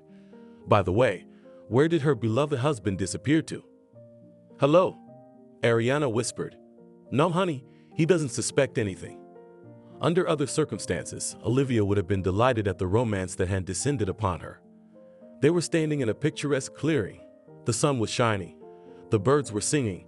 The shadows were beautiful on the foliage. Except she was in the car with the husband of her new employer. And it seems this handsome man has plans for the new nanny. The most unseemly. For a while, they were just silent. Mark pressed a button and turned off the engine. Now I'd like to try you on, he told her in a tone that brooked no objection. But Mark, Olivia exhaled. It's the first day we've known each other. You're all handsome and expensive, but besides, what would happen if your wife? Forget the wife, the millionaire shouted. I'm the one hiring you, okay? Don't think anything bad. It's just that I saw you when I fell in love. Oh my God, this is fantastic. I've never had anything like this before. You're so beautiful, like a star. You should be on the runway with your figure. I haven't seen anyone prettier than you in a long time. Okay, the girl replied, looking at herself. Even though I don't think it's right. She glanced at Mark and was taken aback. In the second she wasn't looking at him, he had managed to unbutton his shirt and pants. He had a body so gorgeous that Olivia had goosebumps running down her spine. Like that super expensive dress from the big box boutique she couldn't afford, but if only to try it on. Her fingers seemed to run over Mark's torso, stroked his chest, explored the muscles of his abdomen. Then her palm slid down to his manhood and waited. Yeah, it was all right there too, just like in those adult movies. Get in the back, the millionaire ordered, pointing to the seats, and take off your dress or it'll get wrinkled. His tone made her a little uncomfortable. Who did he think he was? But the desire to feel like a millionaire's wife was too strong. What does she get out of living like that? A luxurious house, lots of money, a handsome man? This Ariana was too lucky. It's like she hit the jackpot in the lottery. It's time to share. The millionaire threw off his clothes and shoes and climbed into the backseat too. Mark, you're so cool, Olivia whispered, hugging the man. I'm aware of that, he replied, tugging her panties off and turning her back to him sharply. Then he laid down on the couch without even kissing her. He pounced on her like a wild animal, and the girl was amazed at his sexual appetite. He did it so sharply and aggressively, as if he wanted to hurt, but it turned out, on the contrary, to be very pleasurable. Olivia couldn't even think that in the depths of her soul lived a victim, giving herself to a man she barely knew, and to such a rude man at that. I am the master here. I'm the master, he said furiously, his pelvis reciprocating and pressing her face against the upholstery of the seat. Olivia's breathing became labored. Yes, you, she answered and turned her head to the side. Silence, he said, grabbed her hair and pulled her back into position, pressing her face back against the leather upholstery. He pressed into her harder and harder, as if he wanted to strangle her, and he took her harder and harder. Olivia found it hard to breathe again, and that was when she climaxed. They seemed to do it at the same time, because Mark exhaled and let her go. Oh God, he said, what has gotten into me? Nothing, it's okay, Olivia replied, stroking his arm. I wanted you too. I know, Mark said. Everyone wants me, I'm used to it. I'm talking about me, what I just experienced. It was stunning. It was like being on the moon. Shall we go before your wife misses you? The nanny asked, putting on her dress. I don't give a damn about my wife, replied the millionaire, but he started to dress too. Listen, it would be nice to have a snack. I'm starving. Can we stop somewhere? No, Olivia said. Let's hurry back to your house. She was scared now. She'd given in to temptation, and now she might lose everything. What if the landlady found out she'd slept with another man's husband on her first day on the job? How would she look her in the eye? She gave in to some strange temptation. She looked to her left and realized she had no regrets. The millionaire, charming as Orlando Bloom, was leisurely buttoning his shirt. You just don't tell her anything, he admonished the girl. Because she's so tender, vulnerable. You know, sometimes I want to do it right in front of her. Show her who's boss. You're the boss, Olivia said, to make the handsome man feel good. Of course, nodded Mark, pulling out onto the country road. But she always makes strange decisions and unilaterally. When we had our wedding anniversary, the round date ordered a grand 30 trailers. Can you believe it? Called all of our friends and acquaintances who were at the wedding. And she reenacted the entire ceremony. Every minute of it, you know. The first day, the second day. Olivia wasn't listening to her new lover. As they drove back to the luxurious mansion, she thought about how nice it would be to take Ariana's place. After all, it was obvious Mark didn't like her. He tolerated her out of respect for motherhood. And she, Olivia, could easily replace that upstart. She wouldn't do anything her new man wouldn't like, and she'll spend days with William. Mark, of course, has no time. He needs to pound capital, like a miner, mining dollars, euros, and pounds sterling. And this ungrateful lady. By the way, how will she look her in the eye after all that happened at the edge of the forest? Apollo allowed himself too much. Today, he called twice in one day. He liked the feeling of danger, the risk. What if Mark found out? She'd be ashamed if the truth came out. However, the mistress was comforting herself with the thought that it wasn't serious. A simple affair that would end sooner or later. She's just getting her fill of pleasure. Is that cheating? Apollo, I'd like to spend a little more time with you, but whispered Ariana into the phone. I've already thought of everything, the manly voice replied. He heard everything before the word but. Wait, my dear. Things will change soon. When I arrive today, don't be surprised. You will. Ariana was surprised. See you later. A few minutes passed and the woman heard the sound of wheels on gravel. They deliberately refused to have sidewalk tiles and asphalt in front of the house. Gravel was harder to maintain, but it looked better. Ariana came out to hug her husband, but there was a police car in front of the house. Good evening. A man in uniform greeted her. I'm sorry to come unannounced, but the situation is urgent. Oh my God, said Ariana. Is something wrong? Something with my husband? Suddenly, Apollo stepped out of the passenger seat. Apollo. He was dressed in his usual suit, which emphasized the relief of his well-trained body. If Mark looked like Orlando Bloom, Apollo looked like a classic athlete from James Bond movies, or Dwayne Johnson. But Paul was also very smart and calculating, not unlike professional athletes. It's an emergency call, the cop said, as if apologizing, and we can't ignore it. Let's go inside. Okay, Ariana agreed. She hated the police, but you can't say no to a man in uniform, can you? The rules of courtesy and hospitality required her to offer tea and cookies, but Ariana couldn't help herself. The policeman was stopped in the hallway. You see, the man began. Your private investigator has shown us the threatening letters that arrive in the corporate mail. And not just any letters. Oh, that. Ariana exhaled and waved her hand. It's nothing, it's nothing. Well, no, said Apollo in his sonorous voice. There have been 3 attempts to enter the restricted area in the last week. I came to the station for advice. Yes, the policeman interjected. Your detective acted professionally. I was the one who said I needed to talk to you urgently. He explained to me that you were taking these threats a little lightly. We went over all the information he provided. We've concluded that the threat is real. If you'd like, you can read the file. With these words, the uniformed man pulled out a thick folder with a pile of papers. Just looking at them made Ariana dizzy. I believe, said the lady of the house. We've been threatened before. It's not unusual. The door opened.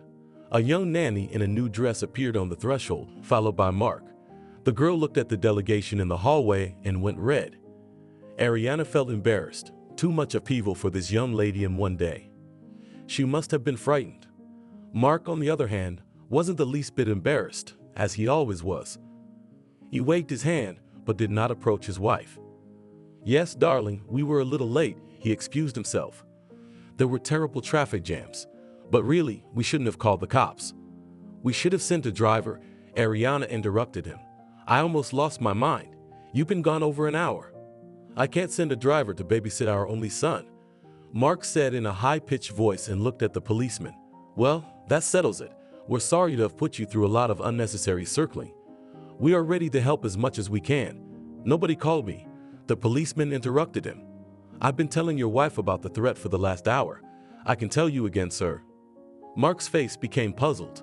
Then he noticed the private detective his wife had hired a long time ago. He'd mistaken him for a policeman at first. The arrogant athlete in the jacket was smiling in a condescending way.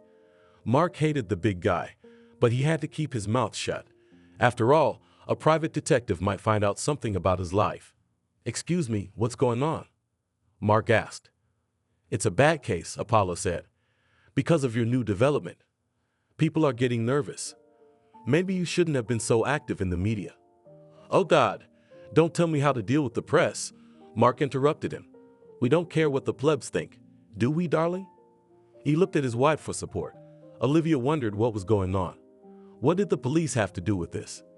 She looked at her mistress and her husband and said, I'm going to go. I think I should be on my way. No, wait, Ariana asked her. So, do we have to go into defense mode? I'm afraid so, exhaled the policeman. We'd love to assign you a team, but the threats are so general, so unspecific. I'm ready to be here day and night, Apollo blurted out. I'm not leaving until I've identified all the threats. Excellent, said Ariana. I wouldn't want to keep people in uniform here. I'm sorry. Well, let's go into defense mode for a week or two, until you can track down the stalker, right? Absolutely, the cop assured me. I just want you to know that everything is secure. Let's not waste any time. Let's keep working. He turned and walked away. Apparently, the lawman felt uncomfortable in this expensive house. Olivia stared at her new mistress, her lover, and the big man in the fancy suit with wide open eyes. What was going on here? What kind of threats? What defense mode? Come with me, darling, Ariana said. I'll make you some green tea, it's soothing. And the men can socialize. Olivia excused herself for a minute to wash her hands and rushed into the guest bath. I wonder if she smells like Mark. Would his wife smell it? She couldn't risk it. She soaked her hands to the elbows then, her face and neck.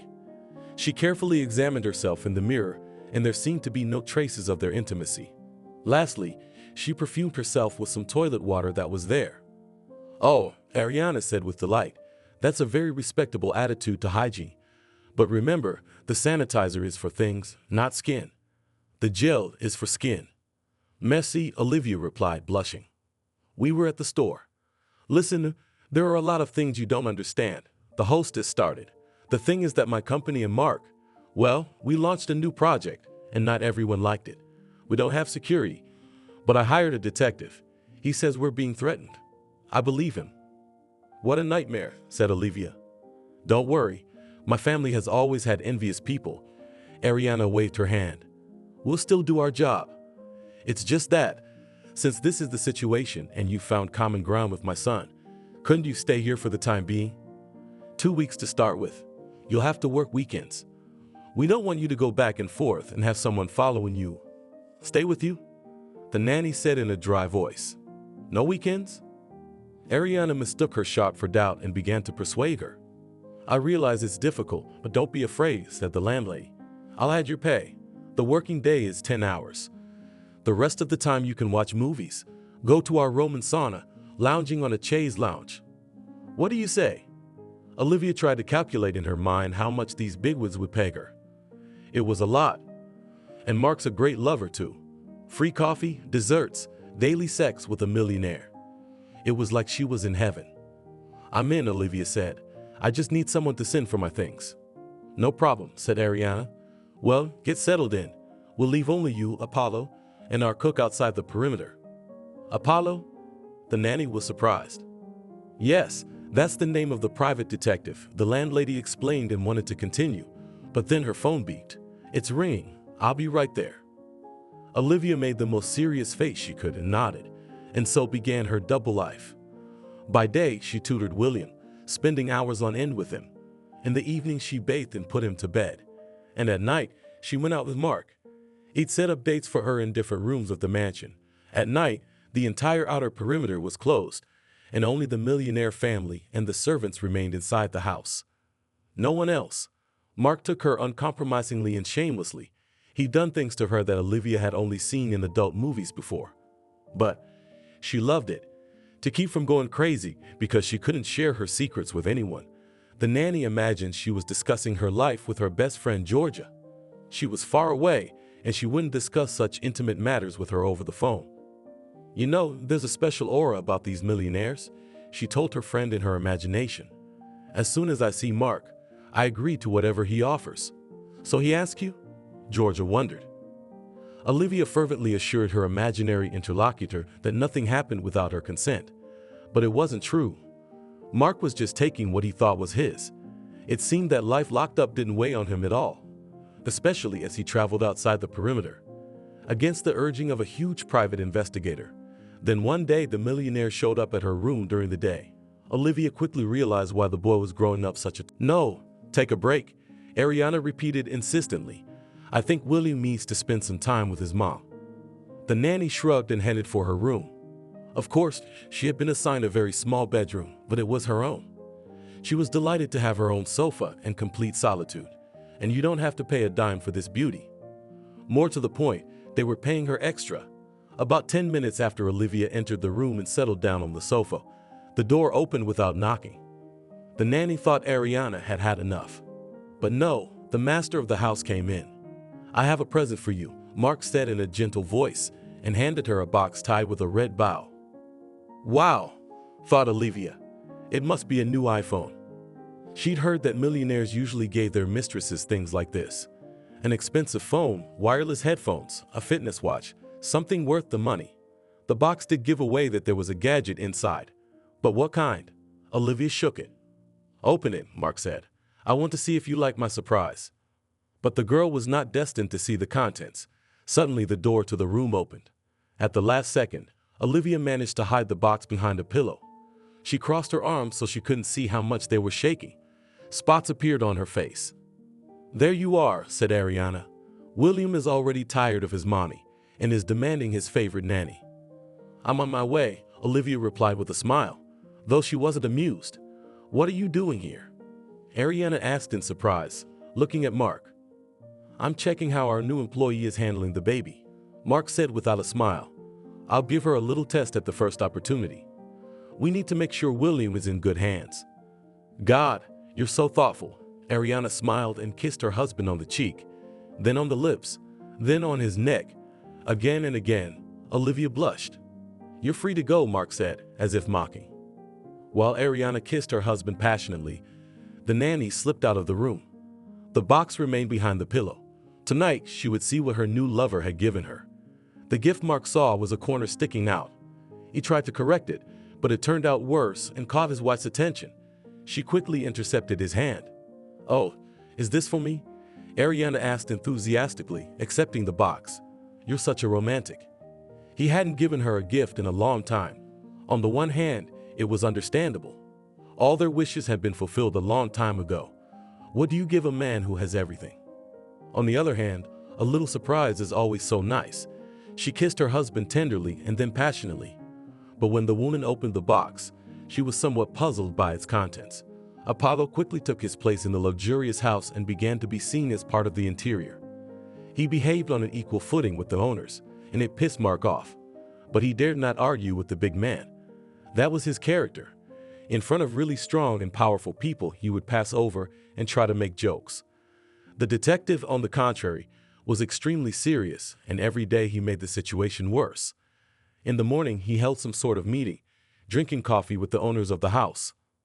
"Yesterday I recorded an attempted break-in," the detective said, showing them a clipboard. "Here you go." There was indeed some guy on the screen that was caught on camera. He was approaching their fence, hovering around it. On the next tape, the same intruder shows up at the driveway gate. There's no face, no specific features. Black cap, shapeless jacket, black sneakers, spun around and walked away. "But he doesn't do anything," Mark said. "He just walks around the fence, even if he tried to climb over." "No, that guy didn't do anything." "Of course he did," thought Apollo. "I paid him to just come to the property, not to mess around." "Not yet," the detective said aloud. "I think there's a whole campaign against your family. We need to be on the lookout for any threats." Olivia, who was on her way to the master kitchen, froze in front of the door. If the baby was still asleep, she was allowed to drink coffee in Ariana's company. Hearing the detective's voice, she was discouraged. Who wants to break in here? Why? And why are these people talking so calmly about such scary topics? "My recommendation is not to sleep in the same room," the detective said. "That way there's less chance of, well, you know." "We sleep in separate rooms," Mark said, embarrassed. "Really? That doesn't concern you?" Apollo kept a stony expression on his manly face, but at this moment it was hard for him to restrain himself. He knew perfectly well that Mark did not come to his wife at night, or rather, he should come once a week, but he shirked that duty. His conjugal duties were performed by Apollo himself, and quite successfully. At least Ariana was delighted. "What I meant was that the rooms had to be changed," Apollo explained. "One day in one, another day in another. So that, well, you know." "I'll think about your suggestion," Mark said and looked at his smartwatch. "Right, I've got things to do." "If I were you, I wouldn't go around the city like this, unprotected," said the detective. "You're not in my place," the owner cut him off. He quickly left the kitchen, and to the right of the entrance he saw his mistress, but he remained silent and only winked furtively at Olivia. "Not in your shoes yet," thought Apollo, smiling furtively at Ariana. She looked embarrassed and hid her gaze. The video phone rang. "The psychologist," Ariana said, slamming the desk. "I forgot again." She ran out of the kitchen and saw the nanny, froze in front of her, raising her hand. "Now, what to load the girl up with so she doesn't hang around doing nothing?" "Olivia," she said, "go get William up already. You'll have breakfast with him. And then go on, brush his teeth, and then I'll join you for lunch, okay?" The bell rang again. The landlady took out her tablet and pressed the button. Thank God for smart home, the front door opened remotely. Applied to their mansion, a true smart palace. Ariana felt guilty once again. This time it was because she couldn't remember the times and dates when the psychologist was coming, and she had determined the days of the sessions herself. Good afternoon, she said as she ran into the front hall. John had already made his way to the stairs and was looking at the hostess with his traditional smile. I'm sorry to keep you waiting. It's nothing, the psychologist waved his hand. I understand perfectly well how busy you are. Well, shall we start our session in the kitchen? I'm so thirsty for coffee. I think you asked me to allocate this time just for you, to bribe you every time with your charming smile and desserts.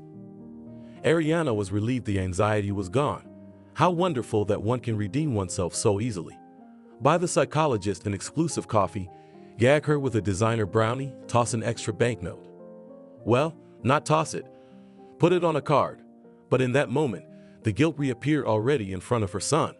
After all, she hadn't even found time to go into his room and kiss him on the forehead to wake him up. There was Olivia for that now, though.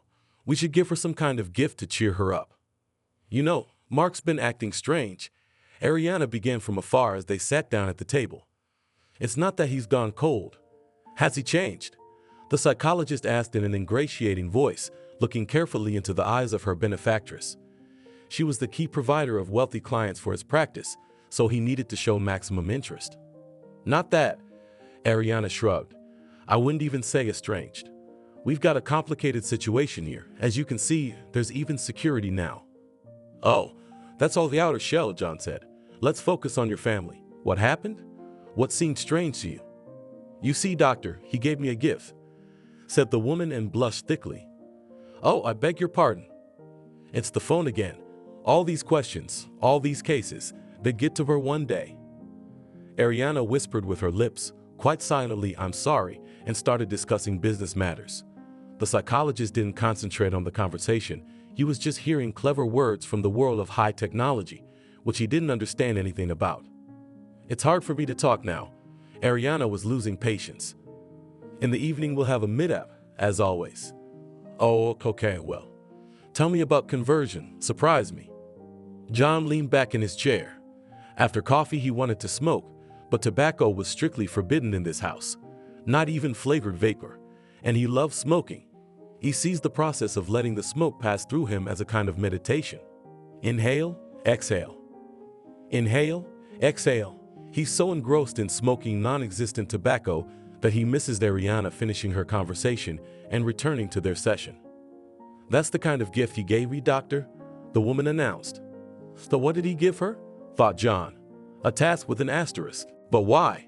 The girl was surprised. Why? To get money out of us, Mark shrugged. You should see the bills he's putting up. All right, enough talk, get undressed. I've just watched a movie. Now we'll try everything. I can't wait till tonight. No, that's not gonna work, Olivia said. No more risks. You realize if anyone sees us, it's a fiasco. Even if they do, Apollo thought, lurking outside the door. Even if they do. He took a few careful steps without making a sound. He turned around and went to the closet he'd adapted as his office. It seemed he had a real opportunity to take down his rival, and to do it nicely. Of course, Olivia wasn't going to put her new lover on a sexual diet, especially since she had an appetite too. She just decided to increase her value a little by stopping running to him at the first whistle. Let him have his way. Let him decide who is dearer to him than his wife or the new nanny who treats his son so masterfully. On the third day, the girl gave up. She wrote to Mark that she was ready to meet him at night. He immediately chose the location, Roman Hall. It was a huge bathroom in the basement. The girl struggled to find the right staircase in the dark, and then the right door. In addition to the huge bathtub, there was a steam stall. It was decorated as if one really found oneself in ancient Rome. Wow, she said, what a marvel. I've been waiting for you, darling, Mark whispered in his charming voice, pulling the towel off his thighs. I've been longing for your company and your body. The designer had even provided a small couch where one could rest after the steamy procedures. On it, the millionaire assigned his son's nanny. Once again, no hugs or kisses. I'm in love, he whispered, laying her face down and pressing her down hard. I swear to God, I've fallen in love. But the girl couldn't relax. Tonight, everything was different and not the same. Mark's aggressive caresses weren't relaxing her, but tensing her up. Couldn't he be at least a little gentle? And Olivia couldn't relax either, because of the millionaire's constant whispering. "I'm in charge," he whispered, moving his pelvis vigorously. "I'm the boss. Aya." That night, the nanny was never able to turn off her brain to reach the highest point of pleasure, but she put it down to fatigue. William was pulling a lot of energy out of her too, and she had no days off at all. After the quick sex, Mark wanted to sit and talk some more, but Olivia hurried to say goodbye. "Honey, I have to get up early tomorrow," she said. "And anyway, if you want to make you and me feel a little better, I'd like to have sex away from your wife." Let her take the hint however she wants, or she needs to go on vacation with him. By the way, William can come too, or he should kick his wife out. Well, isn't it time to do the honors? Olivia went back to her room and fell asleep until her alarm clock. Mark, on the other hand, couldn't sleep a wink. After having sex with his son's nanny, he felt energized as if he was already rested. He needed to build on his success. After all, how good he was for hiring this beauty. Now there was always an appetizing dish at home. No need to go to special places where they serve them. He had a great idea. At 8 in the morning, Mark sat in the kitchen and sent out the invitations. When his wife walked in, she looked like she was the one who had been up half the night. He smiled at her and hurried to announce. "Good morning," said Mark. "In exactly 1 month's time, I'll be 37. I've decided to get everyone together for the occasion. Everyone. Here, I'm making invites." "But dear," said Ariana, "we need to discuss such matters with our guard. I'll get him." Mark's eyes widened. "So that's it. The big guy's a guard now. Before you know it, he'll be sharing a bathroom with them, and he'll be the third one in bed. By the way, I should do my conjugal duty more often because I've got a big bill coming due." Not that Mark felt guilty about it, but he had to make up for lost time, so his wife wouldn't suspect a thing. "Paul," Ariana said as the detective entered the kitchen, "the husband wants to celebrate another birthday in style." "Uh-huh," nodded the landlord, sipping his coffee. "We've been a bit reclusive lately. We'll order good catering, invite musicians. By the way, you can be there too." "Well, there's plenty of time. I'll work out a program so no one gets bored." "I do not approve of such an event," said Apollo. "Really?" Mark was surprised.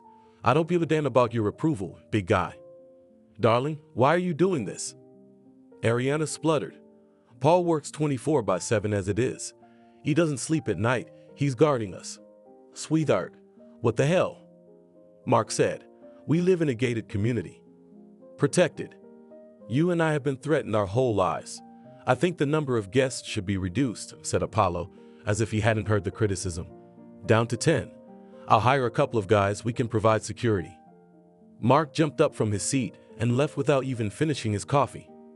The detective was triumphant, but he didn't show it. "There we go." Ariana exhaled. "We need to work this situation out with a psychologist." "My lady," Apollo said, "I have some information to share."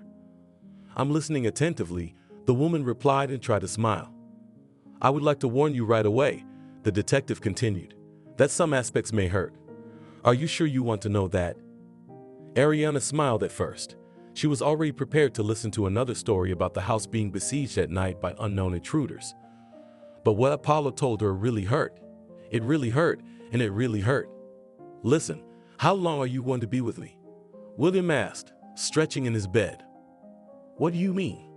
Olivia wondered. "I think so. Maybe even forever." "No," the boy objected. "All babysitters leave quickly." "How many were there?" the girl asked. "I can't count," William shrugged. "What are we playing today?" Olivia was supposed to prepare a menu for her pupil from the evening. A woman named Teresa, who was known as the cook, prepared every dish with diligence. She had the undeniable advantage that she was always silent. At most she would say hello or ask how she was doing. When Nanny and William arrived in the dining room, everything was ready. Olivia removed the steel covers and there were 2 plates underneath. Nothing fancy: rice porridge, thin strips of bacon, a boiled egg, tomato, and cucumber. Waiting for the boy was a glass of orange juice that Teresa had prepared the day before. The girl smiled. How nice it was not to have to cook. She hated that activity. "I don't eat meat," William said with a pout. "You had some yesterday." Olivia was surprised, picking up her fork and knife. I did, the boy admitted. I haven't eaten since today. Well, only if you feed me. For some reason, the boy liked to be served by someone, although his age required him to eat on his own. But Olivia didn't see anything wrong with that whim. After a few seconds, he took the dishes and began to eat as if nothing had happened. Now I'm eating meat, William said. It's good. Bad boy, said the nanny, and the little boy smiled. He knew she didn't mean it. Shall we go outside? Uncle Paul says it's dangerous out there, William said. Nonsense, Olivia said. It's nice out there. Look how the sun is shining. I'm not going, the boy said. We'll be in the playroom, okay. With such a huge entertainment room, it was really possible to stay indoors. Right away, William decided to play basketball. He had a hoop, almost like a real hoop, but at a lower height, and a much lighter ball. Then he decided to shoot a toy gun, then to build a castle, then to put together puzzles. So the time to lunch passed. Ariana did not honor them with her presence. Tired? Said the little boy and plumped to Olivia. William, will you miss me if I go away? The nanny asked, squatting down and hugging the boy. No, he admitted honestly, I don't know how to be bored. Ariana never came to see them that day. Olivia walked around the mansion, but couldn't find her mistress anywhere. And Mark was missing too. For a moment it seemed to her that she was alone in this huge house with William and the cook. It was so, but she would not like the reason for her loneliness. Once again waking up alone, in an empty bed, Ariana realized that she could not wait any longer. She couldn't take it anymore. She needed to talk to her husband. This couldn't go on for too long. She wandered around the mansion, but her spouse was nowhere to be found. She had to call the phone. Mark, Ariana said, I'm waiting for you in the living room. Come here at once. Not 5 minutes later, he showed up. Where the hell had you been hiding? Putting his trademark smile on his face, Mark walked over to his wife and put his hand on her shoulder. It was hot, but Ariana shamelessly rejected the caress. In her hand, she was holding a document, an ordinary sheet of A4 paper folded in 3, and she was crying. Mark, she said, will you explain what this is? He took the document in his hands, unfolded it, and felt the sweat on his forehead. He'd been caught in a camera trap. The picture showed Mark sitting with his torso unbuttoned behind the wheel of the very same Porsche Cayenne. With Olivia's hand on his chest, yeah, he saw the sign. But did they really send them that photo? It was nothing. Mark waved his hand. Just a small fine? I'll pay it. Is that what you think I'm worried about? His wife asked, wiping away a tear. Honey, you're going to find this hard to believe, he began, trying to hug his wife. She slipped away again, but you have to for both our sakes. Nothing happened with her, I swear to you. Okay, how about this video? Ariana asked, showing him the tablet. It's him walking into the Roman room in his robe. What's the big deal? He resented it. So what if I decided to take a bath? I'm a free man. Then look further, said the wife, wiping away a tear. Following the man, looking around, walked in Olivia. You've been following me. Mark blurted out. We're a family, we're one. Is that why you're sleeping with the nanny? Ariane asked. You betrayed me. You betrayed me. It's a good thing Paul opened my eyes. Oh, that's why you hired him? Mark was puzzled. So he could spy on me? For the first time in their years together, they fought, and the man let out everything that had been building up in him for years. He casually mentioned a few names of his mistresses, and she knew it. He'd said so many hurtful words that Ariana felt insulted, humiliated, crushed. Why did you put up with it? She asked, wiping away her tears. Why did you keep silent? For you. Mark exhaled. We're family. I can't see you anymore, Ariana said. It's beyond me. Well, said the man suddenly calm, it's your choice. If that's the way you want it. The next morning was strange. The cook woke Olivia up and asked her to come downstairs. When she asked about William, the woman just waved her hands. The boy is not allowed in, she said. Please go to the front room. They're waiting for you there. The nanny thought Mark had finally had an epiphany, that he appreciated all her concern for the child and was ready to prioritize, like kicking out his useless wife, who's always hanging on the wire and can't even play with his son. But the reality turned out to be much more painful than the girl had time to draw. Good morning, said the private detective.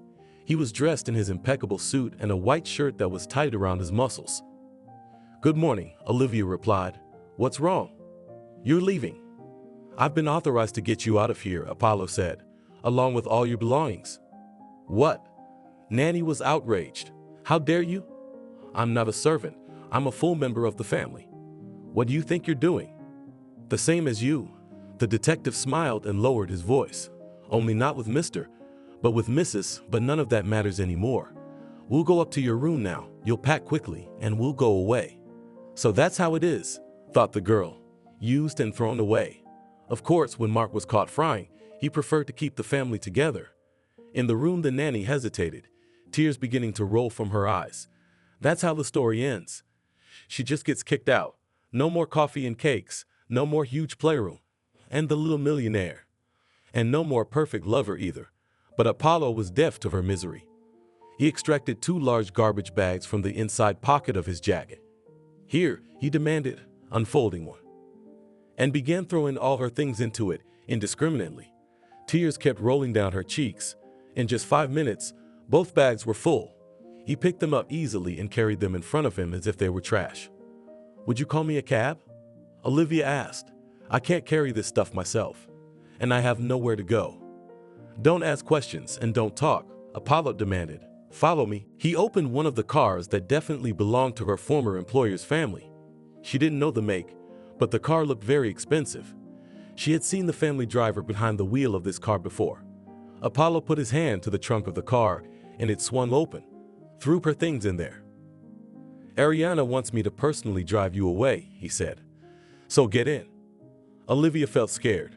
This big guy could take her out into the woods and hit her over the head, or abuse her, or do something terrible. She wanted to run away, but where to? "I'm not going," the girl said. "You're scaring me." "Don't be afraid." Apollo smiled and showed her a puffy envelope. He opened it. "You've just been calculated and fired. Nothing personal." When she saw the bills, the fear went away. Just like that, she would leave undefeated. The girl smiled and jumped into the front seat. As they drove, Olivia tried to pique the jock's interest, as if unintentionally showing him her leg, pretending that she was very hot. And then the strap of her dress slipped down by accident. But Apollo paid no attention to her. He was going so fast it was breathtaking. A real racer. In half an hour they were in Washington, D.C., speeding through its streets. "Where are we going?" Olivia asked. "I don't have anywhere. I moved out of my previous room." "Ariana's generous," the detective said. "She rented you a hotel room for 3 days, so you can look for a new place to live." "Oh my God, that's so sweet," the girl said. I'm going to miss this castle. It was the best 3 weeks of my life." "Well," said Apollo, stopping outside the inn. "Take your things and get out. Show me your passport and that's it." "Wait," Olivia grabbed his shoulder. "Where's my money?" "Oh, yeah." The detective pulled an envelope from his inside pocket and began to count the bills unceremoniously. But Olivia was nimble. She snatched the money and immediately jumped out of the car. Apollo stood up slowly, walked around his vehicle, and hovered over her. "What are you doing?" he said irritably. "I'm going to calculate you myself. Bring it back here." "Look around," said the girl with a sly smile. "We're in Washington, not your mansion. If you misbehave, I'll call the police. I'll tell them you've been harassing me, and it's all on camera." Apollo cursed and raised his hand to hit the stubborn blonde. But then he lowered his hand, thinking that now he wouldn't have any need for money. "Okay, you win." He opened the trunk, tossed 2 bags on the ground, and set off. A month ago, Olivia probably would have fallen through the ground, but the 3 weeks she'd spent at the millionaire's mansion had given her mental strength. Walking behind the counter, she gave her information, received an electronic key, and nonchalantly pointed to the bags at the entrance. "That's my stuff," Olivia said. "Have someone drop it off." The room was not as comfortable as the hotel, but it was nice. When she counted the bills, she realized that she had enough for a couple of months of comfortable living. And then, suddenly the phone rang. The now former nanny was pleased to see 4 cherished letters on the screen. "Darling," whispered Mark without greeting. "Can you and I meet?" "Of course," Olivia replied. "I'm waiting for an apology and moral compensation for the lost work." "Everything will be fine, my dear," the man replied. "I'll tell you things you won't believe." Apollo was over the moon. He had just pulled off the most successful operation of his life. He had cleared the way for wealth, happiness, and a secure old age. His enemies laughed at him in vain. Now he's beginning a new phase of his destiny. First of all, he must be careful not to let any rival appear. If he hires a security guard, it'll be a total imported man, or gay. Secondly, we need to keep Ariana safe and well taken care of. Get that psychologist away from her. Don't waste the family money on that kind of nonsense. Apollo's car pulled up to the village, but the guards were in no hurry to raise the barrier. "Hey, guys," barked the detective. "Let's roll down the window. Don't we recognize our superiors?" "I'm sorry, I was told not to let you in," answered the officer in charge. "Your pass has been revoked." "What the hell are you talking about?" asked Apollo, getting out of the car. He ran to the barrier and tried to lift the boom. "Yes, it is made securely. Even his strength is not enough." "You understand, it's not our decision," said the guard. "And if you go on a rampage here, well, you know what will happen." "You're confused," the detective said and pulled out his cell phone. He tried to reach Olivia, but the call wouldn't go through. She blocked him on Telegram and other messengers. So he got behind the wheel, pushed the button, but the engine wouldn't start. She blocked the electronic key too. "Don't worry, we'll drive the car away," the guard said. "You better call a cab." "What do you think you're doing?" Apollo shouted. He could not comprehend what was happening. "Do you know who I am?" "All I know is that you are now on the list of people allowed into the restricted area," the man replied politely. "We have the right to call the police to settle a dispute, but we wouldn't want it to come to that." Apollo spat, turned around and walked away. Had the rascal outplayed him? No, Ariana just needed to cool down. In a day or two, she'll be looking for him herself. She can't live without him. Mark entered the room of the budget hotel and looked around. It was poor, but that's how most people lived, at best, or maybe a lot worse. Olivia rushed over to him, smiled radiantly, and kissed him. "Probably wants to go back to the mansion." "I dumped her," Mark said. "You know, I suspected from the beginning that my marriage was a mistake. You know, when I saw you, it was like a switch in my heart. I swear, I've never seen anything like it before or since." "I'm so glad to hear that," Olivia said. "I fell in love with you right away, too. I'd also thought it would be cool if I could take that Ariana's place."